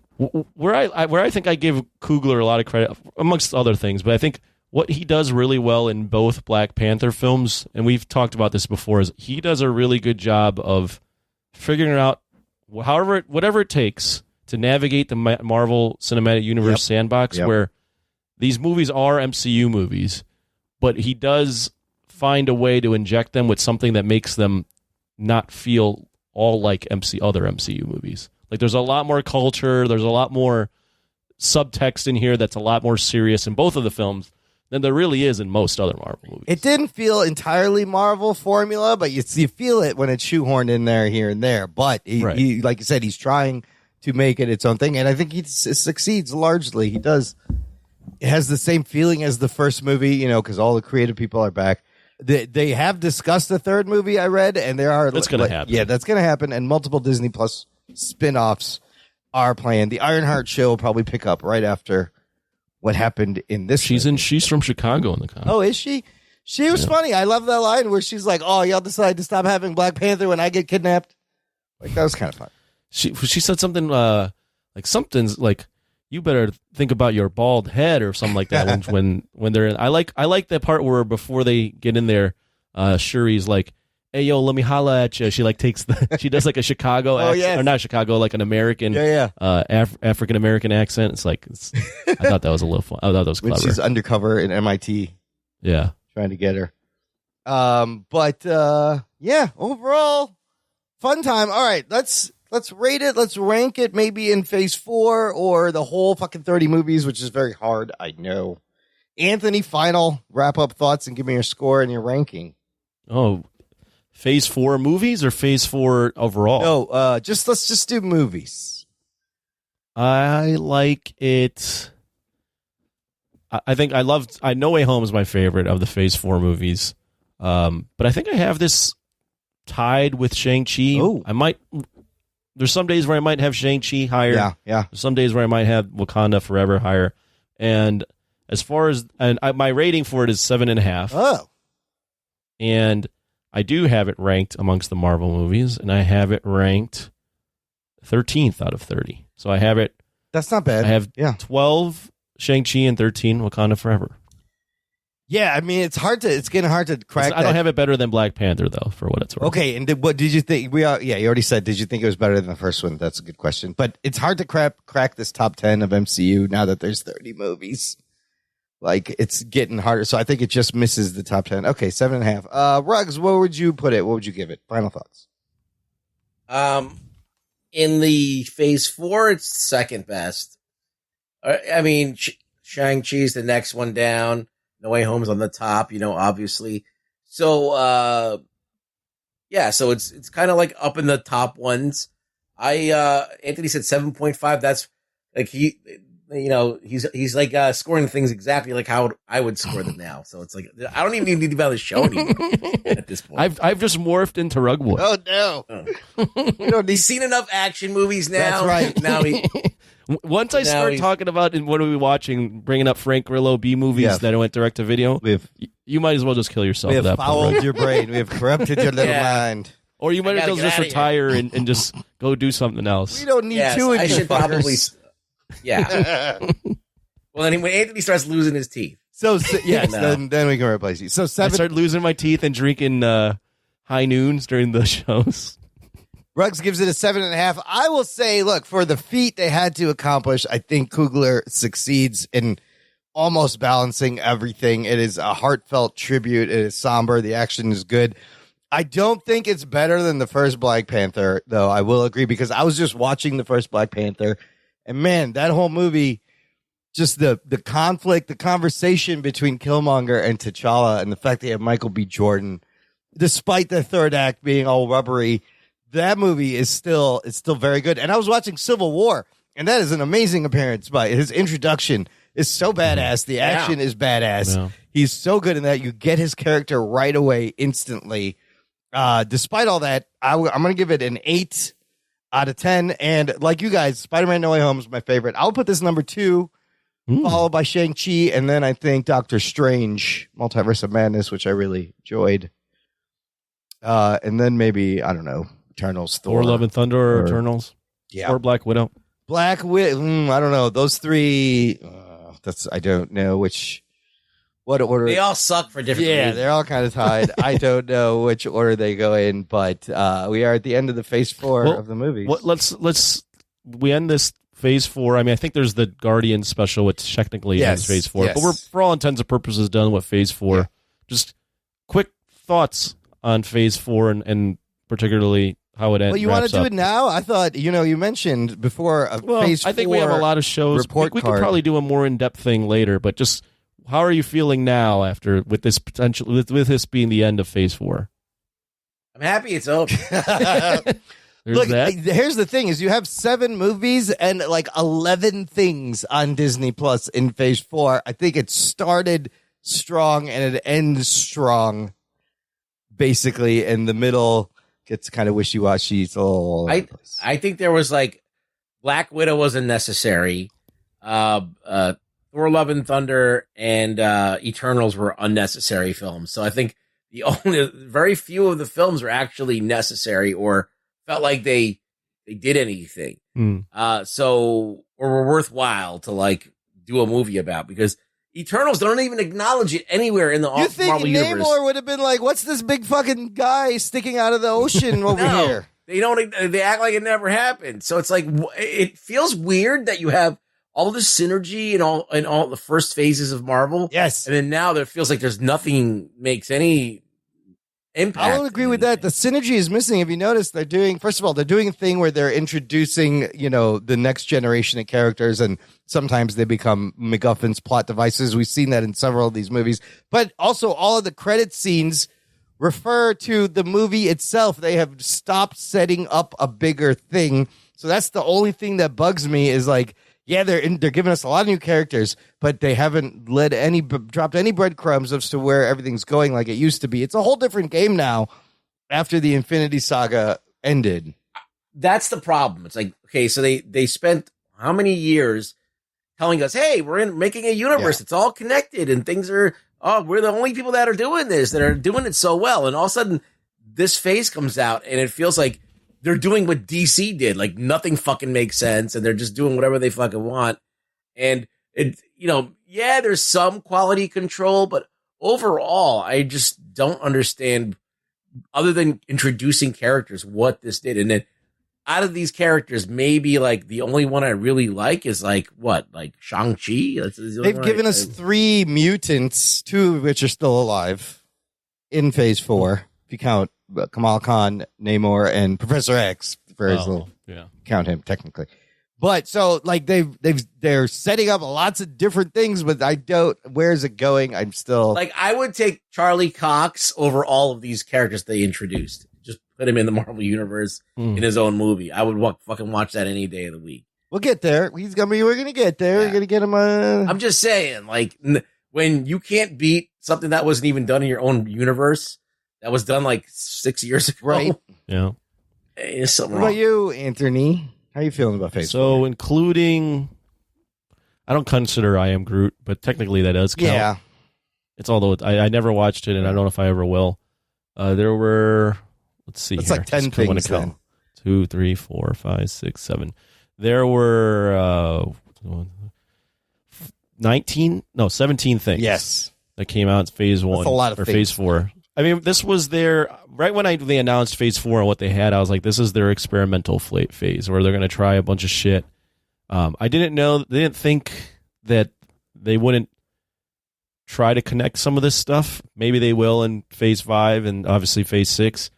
I think overall it's a pretty mixed bag, but I do like, I'll say this, I like the fact that we ended with a movie that, whether forced to or not, felt like a return to form in terms of taking this stuff seriously and introducing a character like Namor and all that stuff. I think at least they wrapped up on something where it wasn't just about the jokes, and I enjoy that. Well, yeah, there's something of substance in this movie, and that's why I liked it a lot more than the other things that we watched that didn't have really a big impact.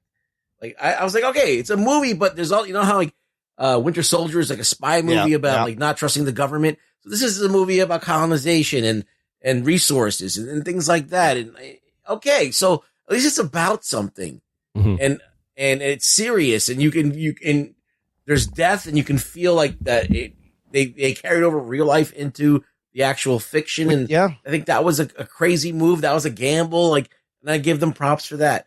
So like, it was nice to kind of end on that. You're right, Anthony. It's like, yeah, we're back to making like real movies now instead of fucking around with this other shit. I'll give Kevin Feige credit for this not recasting thing, because he does, in some quote, he says how, Marvel Comics always reflected the real world, and he felt it was too soon to recast, and we want to do the same thing.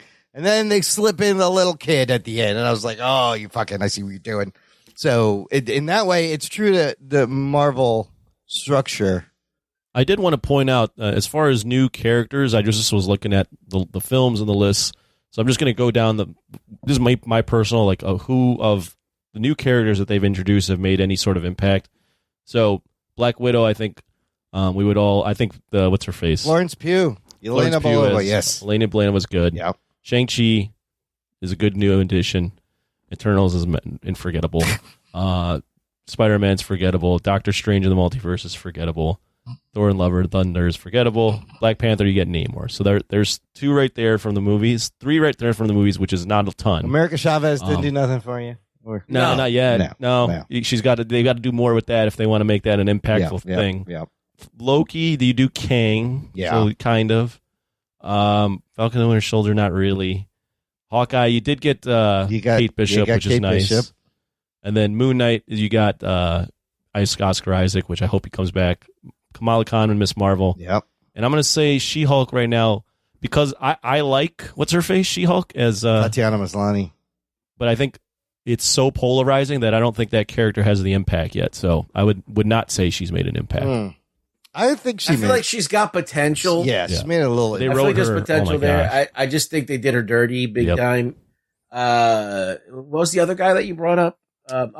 U.S. Agent. Oh, yes. U.S. Agent has had impact. You got no cap going on. I mean, all those Thunderbolts people that you're going to... I liked U.S. Agent until they did a weird turn where they made him a good guy at the end. And I was like, wait, what?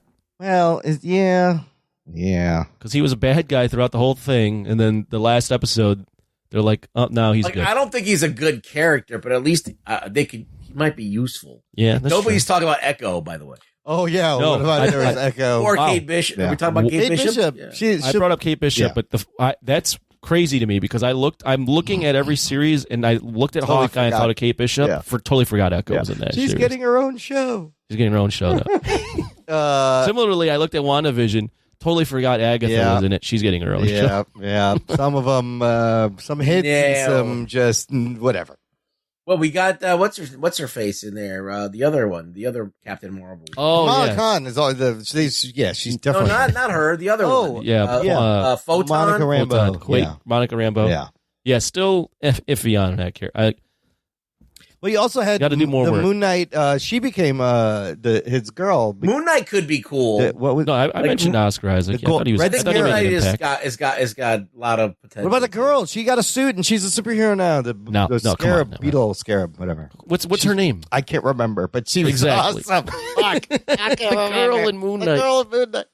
I mean, she was cute. She wasn't bad. Yeah. I'm not saying she's bad. I'm just saying. When you watch all this stuff in Phase 4, they introduce a lot of new characters, but who do you remember, actually? Listen, don't count Kingo out. He's going to come back hard. Oh, my God, Kingo. Oh, my God. It'll be a thing any day. Layla, that's right. Scarlet Scarab. She's the She's a badass suit. Fucking wings. Did she? I forgot what she had. She had like the suit. The hippo gave her the wings. Yeah, the hippo gave her a suit and powers and shit. She became an avatar. I totally forgot. Thing. It's a fun show. That's me forgetting about this stuff, because I used to be able to remember everything like the back of my hand. Well, that either shows that there's just too much, or I'm starting to get old. We also have Werewolf by Night. He didn't leave an impact. I forgot about Werewolf. Oh, welcome to the club. Werewolf by Night, you're right. That's an impact. I want to see him and Moon Knight and fucking Blade get together. Werewolf and what's his face in the same same thing. Yes, I want to see that. I need to see more of them. More M'Baku also, please. Ted, yeah. Ted. All right, there's still more comments about Black Panther from our listeners. Let's do some news from the nation. It's time for news from the nation. It's time for news from the nation.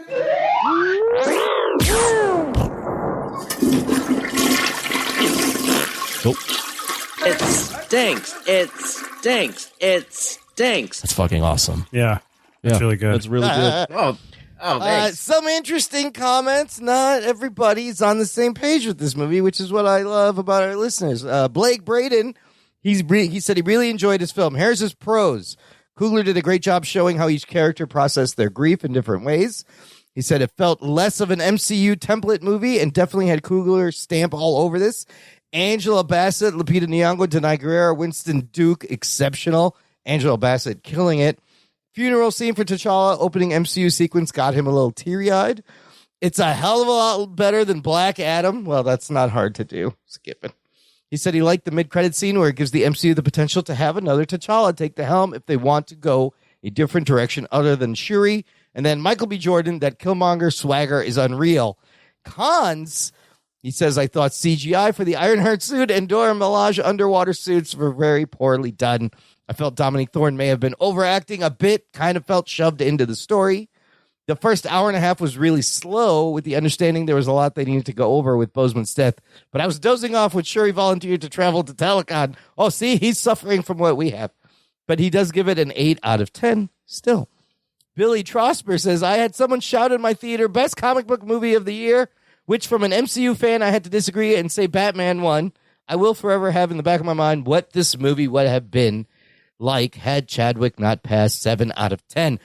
That's something I always kept thinking about. I was like, man, imagine fucking Chadwick Black Panther fighting Namor. Like, what would they were going to do like a dual Kings type thing. Yes, Kings battling him, processing, losing 5 years, and then both of them going head to head. Like, watching this movie, I really wanted to see that. Samuel said, totally called the kid, was surprised with the Queen's outcome. Michael B. Jordan cameo was shocking, but made sense with what Shuri was feeling at the time. And I understood why the third act fight ended, but they just showed up and said stop, and that was that. And I was like, okay, then. He does give it an 8 out of 10. That is kind of funny because they're fighting, and then they show up, and he's like, where'd they stop fighting? And then they just stop fighting. They stop fighting. Well, that's because he's Cuckoo Clan. He's Cuckoo Clan, the feathered serpent god. I love the way M'Baku says that. M'Baku is fucking fantastic. They call him, his people call him Cool Khan, the Feather Serpent King. He's so great. I need more of him. John Bellotti Jr., our admin of the group, said, so I need time to digest it, but Marvel should throw a huge bag of money at the John Wick action choreographers so they can get better fight and action sequences. Coogler's weakness has always been with the action stuff. And he says Fast and Furious 7 did their tribute better. Oh, shit. So let's talk about that, because you have the examples of like The Dark Knight and Fast and Furious 7. The difference being that they had shot a lot with both Heath Ledger and Paul Walker when they passed. So they could finish the movie, where this is like completely different situation. But do you think that Fast and Furious was a better tribute, basically, is my question. I don't know. I mean, not really. No. I mean, they made a great song around it, though. It's been a long way. Like I forgot who sings that song. It's like Wiz Khalifa and someone else. Oh, it was like a tribute song for Paul Walker. Yeah. It's always nice, but I mean, no, I don't think so. It's all about family. I mean, I see. You have to say that. He was really harping on the action scenes, which I could see. Like, there was a lot of cuts in that last one. Those action scenes are a little sloppy. They're a little sloppy. The one on the bridge I thought was pretty good, though, because you could see Okoye actually fighting. Yeah, that was probably the best shot one, yeah. Rick Martinez, Jose Ibarra just says Wakanda, where every day is an arm day. Apparently, everyone is checked.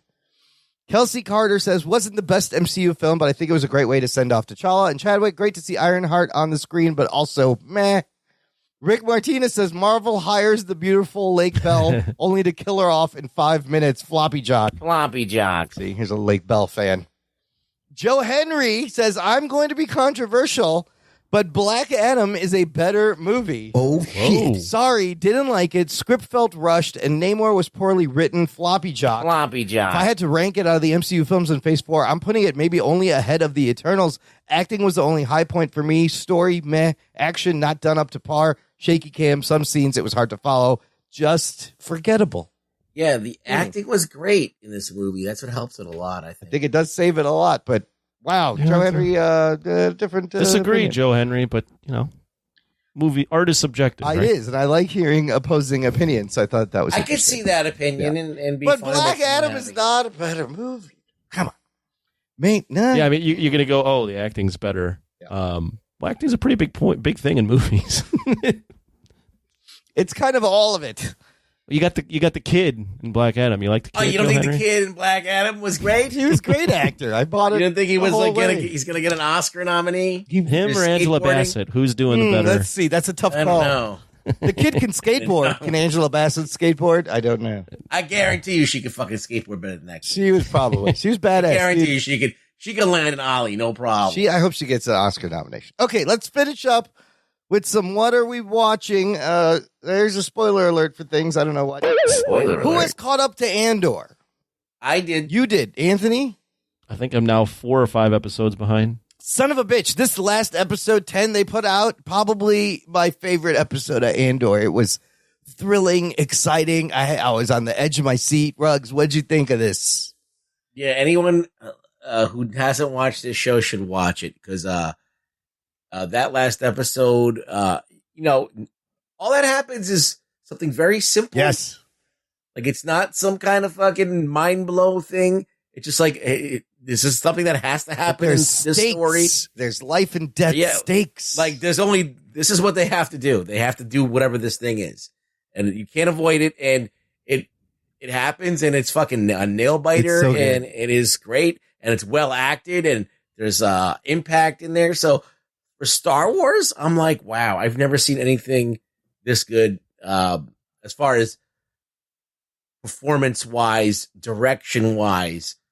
It was really like probably even out of all the movies, this is the best acting and tension that you ever had in the Star Wars. you have a great action tense scene, and then it ends with this amazing monologue by Skarsgård. Like I thought the writing was incredible, and I was like, It's nothing, and the thing is, Anthony, nothing out of that crazy is going on. Right. Mhm. It's just that it's handled very well. Yeah, I liked it up until I've liked it. I just stopped watching after the big what was it? The raid on the compound. the Aldani thing. Yeah, I don't want to make it sound like it's like some kind of bullshit's going to happen that's going to blow your mind. It's just very competently done, and it's just out of character for Star Wars to be this kind of good.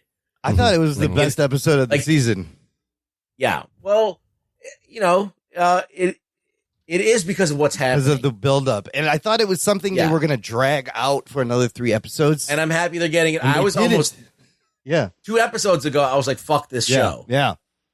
And I was like, "Oh no, they're moving on." And they're moving on. Good. It's fantastic. And I just saw this article today. Disney wants people to watch this show so badly because apparently the viewer numbers aren't good, but it is like the best Star Wars show. They are airing the first 2 episodes of Andor November 23rd on ABC, FX, Freeform, and Hulu.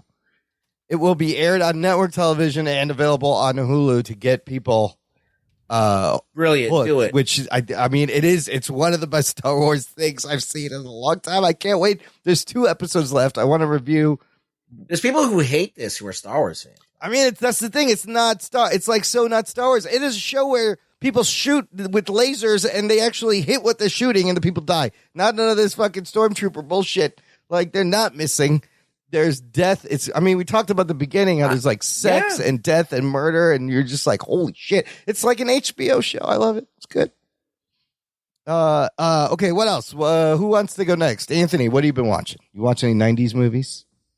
No, I haven't. I need to step up my game. But I'm very curious because I see a list of 90s movies on here. Yeah, Ruggs went through a little binge. What'd you watch, Ruggs? I watched Sudden Death and I went to Sudden Sleep. Oh, no. Did you really? Van Damme hockey movie. Yeah, I felt it was really, really boring. Wow. It would move at a snail's pace. Oh, shit.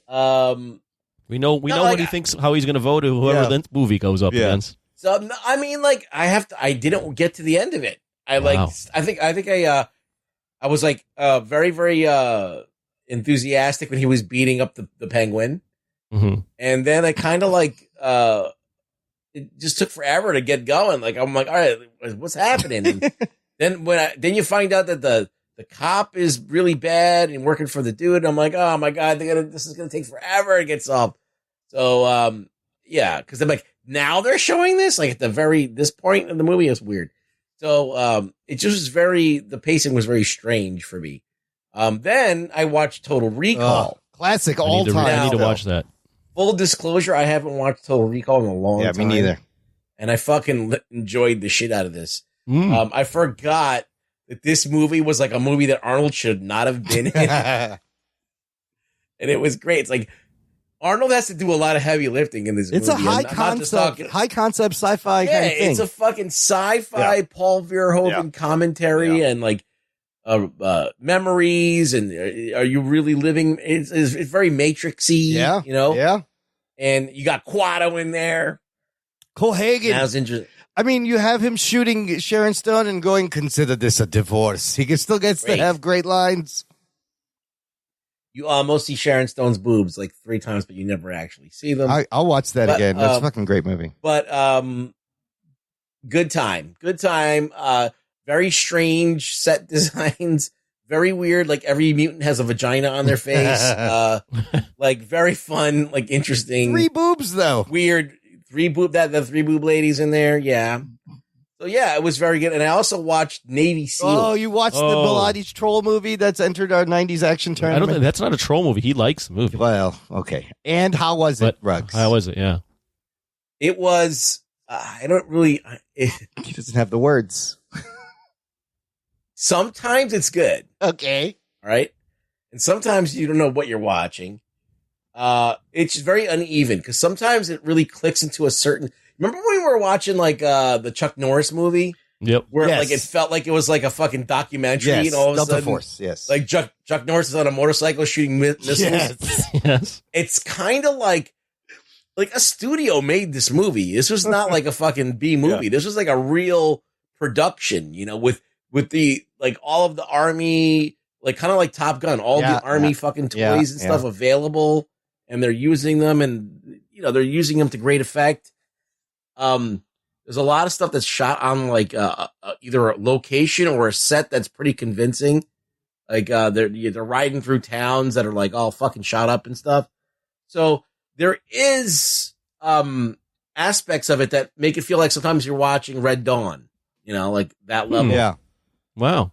So it's not like bad.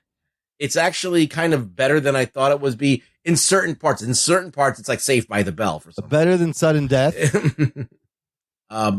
Did you fall asleep during it? Yeah. No, I did not. So already it's better than Sudden Death. Yeah, it moved. Charlie Sheen is fucking ridiculous in this movie. Oh my God. He's like the loose cannon. Of course. He's like looking for the thrill, you know, and then like, you know, Michael Biehn is playing off of him. It's very weird. Val Kilmer's wife is the woman in this movie, and she clearly wants to bang Michael Biehn the whole time, and it's fun. It's just very strange. Val Kilmer must have been on scene like pacing the whole time that they're doing. And I don't know. It wasn't bad. It wasn't bad. It wasn't great, but it wasn't bad either. I thought it was gonna be way worse. I gotta watch that. We're gonna have to watch that. It's not a great movie, but if you're putting it in the scheme of 90s films, I don't know if it gets to the top or even near the top, but it's definitely middle of the pack, I would say. So I'll reveal that. Also, besides Navy SEALs, I also rewatched some episodes of Thundar the Barbarian. The cartoon from the 80s? No way. Yeah, I was just like, you know, let me crack this. Where is that? Where can you watch that? It's on Amazon. And I don't know if you remember Thundar the Barbarian. A little bit. I remember it a little bit. So what happens is a comet passes in front of the Earth and fucks with everything, and there's like a cataclysm, and fucking the whole Earth is just fucked up. So this is Earth where this takes place, all these crazy creatures and monsters. So this is like post-apocalyptic. Okay. And there's like there's mutants, and then there's like there's magic. It's like this fucking people with dragons. There's all kinds of weird shit. And then Thundor somehow he's a barbarian that has a sun sword like a lightsaber, basically. And he teams up with this giant thing called Ukla the Mock, which is like this kind of like a Chewbacca type character. Yeah, I remember that. And then he's got this like hot princess and the reason why I watched this is because I was in such withdrawals from Primal. I needed to watch something that was kind of akin to it, and this was like the closest thing. Is it fun? So. I think it's definitely interesting, and it's not written for little kids. Oh wow, it's a little bit more intelligent. This was a Saturday morning cartoon. It is kind of stilted, but a little bit wooden in places. But it doesn't have like a happy like He-Man. You learn a lesson at the end of this. No, here they just fuck shit up. This is like a darker He-Man from what I remember. Yeah, it is. Okay. It's just, and Alex Toth did all the designs for it. Oh, okay. That's cool. Yeah. So, I just gave it a little spin down there. Like this would be something that they could totally make into a franchise. I could see it being a franchise. We should bring this back. Yeah, make a movie out of that. I was scrolling around Netflix and noticed Rush Hour is on Netflix. And I was like, oh, that's a movie in our 90s action tournament. Let me give it a spin. Very enjoyable movie still. I don't know. It's not really like an action movie. It's really more of a comedy, a buddy comedy. Yeah, there's action in it. There is action in it. There's some fun scenes. There's Jackie Chan. Jackie Chan beats up a bunch of people in a pool hall. There's him and Chris Tucker beating up people in the top of the restaurant, and then there's the final action scene. Which one of y'all kicked me? Did you realize? I didn't remember that they made Jackie Chan say the N-word twice. They did. Twice. They made. I was like, did he know what he was saying? I bet he still doesn't know what they made him say. You watch that movie and you go, man, there's no way they could make this movie now. No, there's no way. I can't believe he said amount that. Of not only him saying the N-word, but the amount of racist jokes Chris Tucker makes at Jackie Chan's expense. Oh my God, that's right. All y'all look alike. Yes.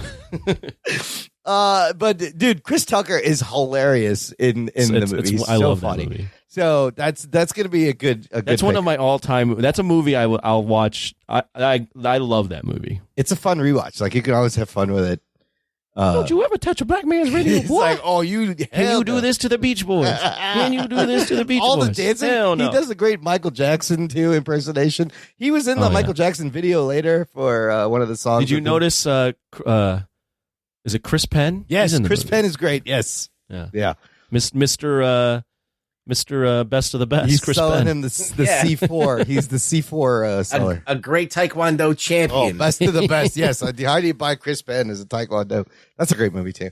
So Rush Hour is fun. I did check out the first episode of Tulsa King with our boy Sylvester Stallone playing a gangster. Basically, the setup is he has been in jail for 25 years. Did you watch it with subtitles? I did have the captions on, but you can understand what he's saying mostly. Okay. There's a voice. Not like it's Samaritan. There's a lot. No, but there's a lot of voiceover like he does to set up the show. And it's created by Tyler Sheridan, who created Yellowstone. So he plays this gangster, Dwight Manfredi. He's been in jail for 25 years. He didn't name any names. He didn't snitch. He gets back, goes back out.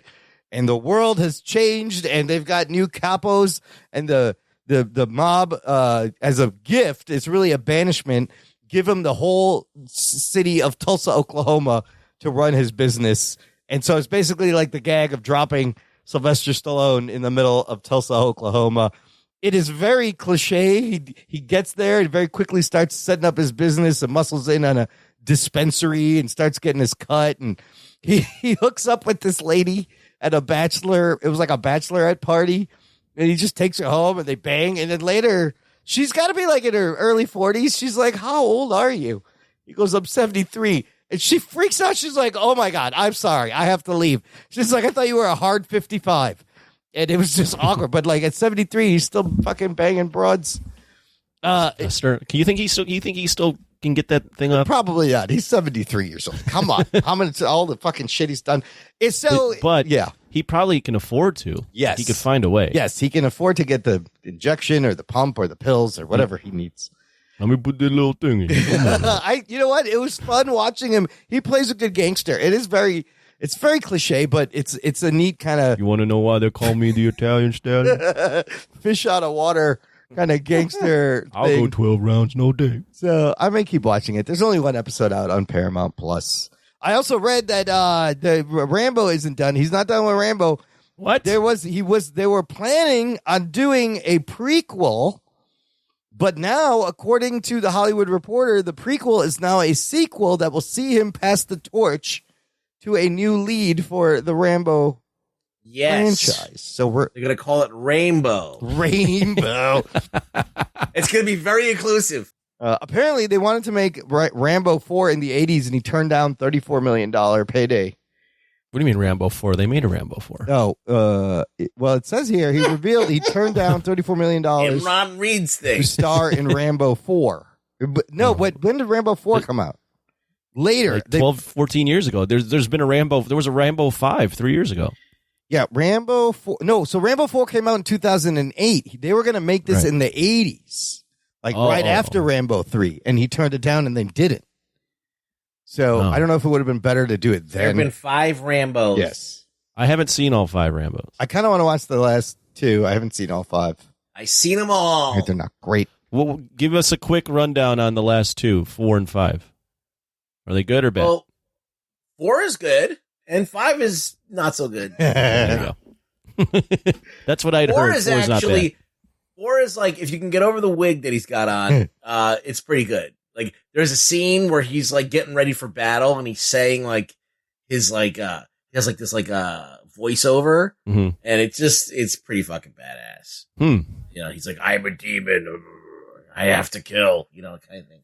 So, yeah, check that I'm one going to out. go watch It's 4 and fun. 5. Like, he literally grabs like a 50 caliber gun and hits people with it, like shoots them with it, and they explode. There's guts all over the place. Yeah. It's fucking insane. Yeah. He's like Jason in that movie. Oh, shit. He's a straight up killer. Okay. Fuck. And 5 He's not so fucking good. scary. Yeah. 5 is the one where he's like hiding in the tunnels and the cartel finds him Yeah, or some 5 shit. is like when it's Home Alone. Yeah. Yeah, it's like Rambo Home Alone. Like, he goes into Mexico to rescue somebody, and then they follow him back to his house, and he's been like, little do they know that he's been waiting for some asshole to follow him his whole life, and he's got this whole fucking elaborate labyrinth in his basement where he kills them. And like, he does kill him pretty cool and everything, but it's just like, it's a far cry from that First Blood movie. Oh, yeah. John It's got into Rambo a whole other territory. Yeah. just wanted some waffles or whatever it was. Just wanted some Just want breakfast. something to eat, man. I just want to eat. That's Just No, one- that's where's that? That's Van It's Damme and Jean-Claude. Jean-Claude in Universal Soldier. Yeah, they're all just trying to eat. What people bother. Let the motherfucker eat. I love that line. I just want to eat. And then I wanted to talk a little bit about this season of Saturday Night Live because I'm a diehard SNL guy. I watch it. I've been watching it for fucking decades, and I watch every episode. And the way, you know, the cast changed this year, they lost 8 people, 8 big hitters, and they got 4 new people. And, well, the season has kind of been garbage. Oh, shit. Surprisingly. However, the most recent episode, Dave Chappelle hosted. I don't know if anybody got the chance to check out some of the Dave Chappelle I did stuff. watch his monologue, and I watched a couple of skits. Yeah, they gave him an extended monologue where he talks about Kanye and Kyrie Irving and other things, and it was very edgy and funny. There is a great spoof of House of the Dragon because he comes out, he's like, I love House of the Dragon, I love Game of Thrones. I don't like how they handle the black people in the show, though. This is how it should go. And they do a whole spoof with the Dave Chappelle characters in Game of Thrones playing the Valerians. It's pretty fucking funny. What'd you think what'd you think, Ruggs? Well, his monologue was interesting. I felt like once again he's sitting there on the edge, saying stuff that might get him in trouble, and I think he likes to do that. And I feel like comedy should be pushing boundaries and things, but I don't know if this is going to play out well. I think that, I don't know. I feel like I just watched the Ari Shafir special that's on YouTube. It's all about the Jewish culture and all about the stereotypes. And there's a lot of the parallels of like same jokes, same stereotypes, same punchlines, same like, because a lot of these things we've heard 1,000 times. But like, I guess when as long as you're doing it to your own culture, then it's not offensive, I guess. But it's just like when you have another person is commenting on the culture, then obviously things become more sensitive and whatever. But I don't know. I mean, like, whatever. It was ballsy. I feel like people can joke about anything. Yeah. I think you should be able to joke about anything as long as you know you're joking. I don't know. I think everybody, just like you were talking about John Oliver the other day, like where he was telling you, oh, all society's going to crumble, and then the election happens, and then none of that shit. Yeah. Well, yeah. There's a lot of like, there's a lot of like, people talking about they like think that they know what the fuck's going to happen. You can't do this because this is going to happen. I think no, that's not always the case. Sometimes because they're like, oh, well, if you joke about this, all of this is going to happen. I'm like, no, but people have been joking about this shit for like 50 years. Nothing's happened. Like, we remember when we were growing up in the 90s, we made jokes about everything. You were just talking about Rush Hour came out. Yeah. They're making jokes that what happened when that movie came out? Did bad things happen? No, but we just have this attitude that all bad things are going to happen because of this. And it's just like the slippery slope, like everything bad's going to happen. Yeah, it's the world we live in now. It's just one of those things. So like, part of me is like, yeah, let them fucking say whatever they want. Like I remember a time when people did that and nothing happened. So what are we so afraid of? I don't understand. So it's just because of the internet and social media is amplifying all this stuff so much that you feel it more, I guess. I don't know. I don't know what's happening at SNL as a whole because woof, wow, this season has not been good. I don't know if they got new writers. Here's a couple of clues when you know things are in trouble. The season opens with Miles Teller hosting, but for the first time, I've never seen them do this. They put Miles Teller in the cold open. They never put the celebrity host in the cold open. That to me seemed a little bit desperate. Then they do multiple musicians as hosts and musical act back to back. They did Megan Thee Stallion, she was actually really funny. But then the next week they do Jack Harlow, and I'm like, who the fuck is Jack Harlow? And I guess he's a rapper. He's a rapper who's trying. Good. He's popular. Very popular. He has some TikTok songs, I hear. He's trying to get in. No, he doesn't have some. No, stop. They turn into TikTok. I know. They turn into I know. I'm just saying the radio is all fucking TikTok songs now. He's gotten popular on But he's trying to break into acting, and that show was not good. They, over and over, they do this thing where they take one joke, and they've done this in the past, but it's so obvious now. Like a skit, a whole skit has one single joke that they come back to, and they repeat it, and they beat it down. Now, they've done that before, but for some reason, this season, they're doing it all the time, and it's really fucking annoying, and it's bad. They did it in the Chappelle Show skit, but he kind of saved it at the end. There's stunt casting. They bring out fucking celebrities to play themselves, like Tom Hanks pops up, and that's just to have David S. Pumpkins. The problem is the stunt cast doesn't give anybody in the cast a chance to do an impersonation, to have a breakout recurring role or character. Like, they don't do that anymore. Well, impersonations are bad now, Imran. You can't. But that's what SNL was built on: was parody, was satire, was recurring characters. You can't do that anymore, Imran. You can't do anything just funny. Fucking Tom Hanks shows up, and did you understand? It's annoying. I kind of want to talk to Scott Weinstein, who still works there, our buddy who's been on the show. I'm like, what is happening over there? Well, he's not going to tell you. I know, because even Weekend Update has been usually the strongest. Has been kind of weak, so I don't know. I don't know if there is a breakout star. I think Weekend Update can still be funny. There was a couple of funny jokes in this week's update. Yeah. And usually that's where you're going to find the best jokes. Yeah. The skits, I think that's all on the players and the writers and their ability to write long form skits. Like, jokes are one thing, right? You could do a joke and then you move on to the next one and then blah, blah, blah. A skit is kind of its own thing, and I think that's a lost art almost, skit writing. And knowing when to kind of go home before you overstayed your welcome. So, and before you beat something into the the ground, or you got a one-trick pony. Those are all things that especially when you have a new cast, they got to work that stuff out. I mean, I don't know if they're going to get canceled. The show's been on for like 46 years at this point. And but what are the ratings like? Are they good? I don't know. And like, it's hard because, now there's little clips. They go everywhere. They don't. Yeah, I don't watch it live. I watch it the next day. I think the live ratings have gone down because people just go to YouTube and they watch the and they kind of have to like write for that too, right? A little bit so that these things go viral. So it's just, I don't know. It's different, but I'm like, man, this is exceptionally bad. And I'm an SNL apologist. Like, I'll fucking defend it, but I'm like, this season, fuck, dude. Listen, SNL has always been something that I always thought was really, really awesome.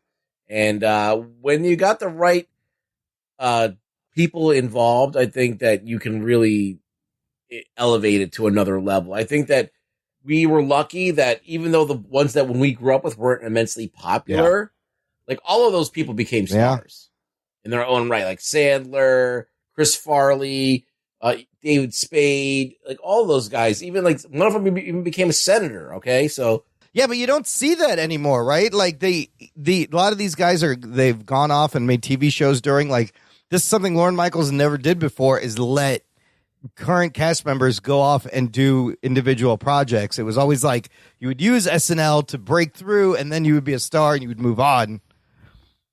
But it's changed. So I don't know. Like think about like how much of a heavyweight Will Ferrell was. Right. Like he's just fucking shooting threes like forever. Like just nailing them every time. It's just weird. It used to be. I don't know. I think the last guy to really become famous is the guy who's banging Kim Kardashian now. That's Pete Davidson. Yeah, he left the show. And it's not even for being funny, really. It's just because he's, his penis is famous. Is what's going on. Imran, is SNL how you stay in touch with the youth? Yeah, it's where I discover new music. And when they're making fun of something, it's a thing. Largely music. Although this last week they had Black Star, a new album, Mos Def, Talib Kweli, unbelievable performance. I've never seen a rap artist group. They were playing their first song and it was like a karaoke board behind them. All the words were scrolling behind them and you could read the words. Amazing wordplay. Mos Def is fucking incredible. The writing was great on those songs. I'm excited for the new Black Star album. But that was cool because Dave brought his fucking dope hip hop friends to be on the show. Yeah, it was definitely more of an occasion to watch it. Yeah. When you're like, oh shit, Chappelle is on, you gotta watch. And he didn't disappoint. So, anyways, that's my SNL rant. It sucks now. Why? Make it better. That's all. There you go. That's gonna do it for this week. Ruggs, where can the listener find you online? You can find me on Twitter at ReallyRugBoy. Come follow me. Visit the show description or jockandnerd.com/461 for the link to his Twitter, all the things we talked about. There's timestamps, there's chapter markers, so you know where everything is. If you don't want to listen to something, you can just listen around it. But most importantly, tell a friend, spread the geekery, and we will be your friends forever. Thanks for listening to the Jock and Nerd podcast. My name is Imran. My name's Anthony. He's the Jock. He's the Nerd. We'll peep you next time. I fucking loved it. I really don't give a shit. Some motherfuckers are always trying to ice skate uphill. Oh my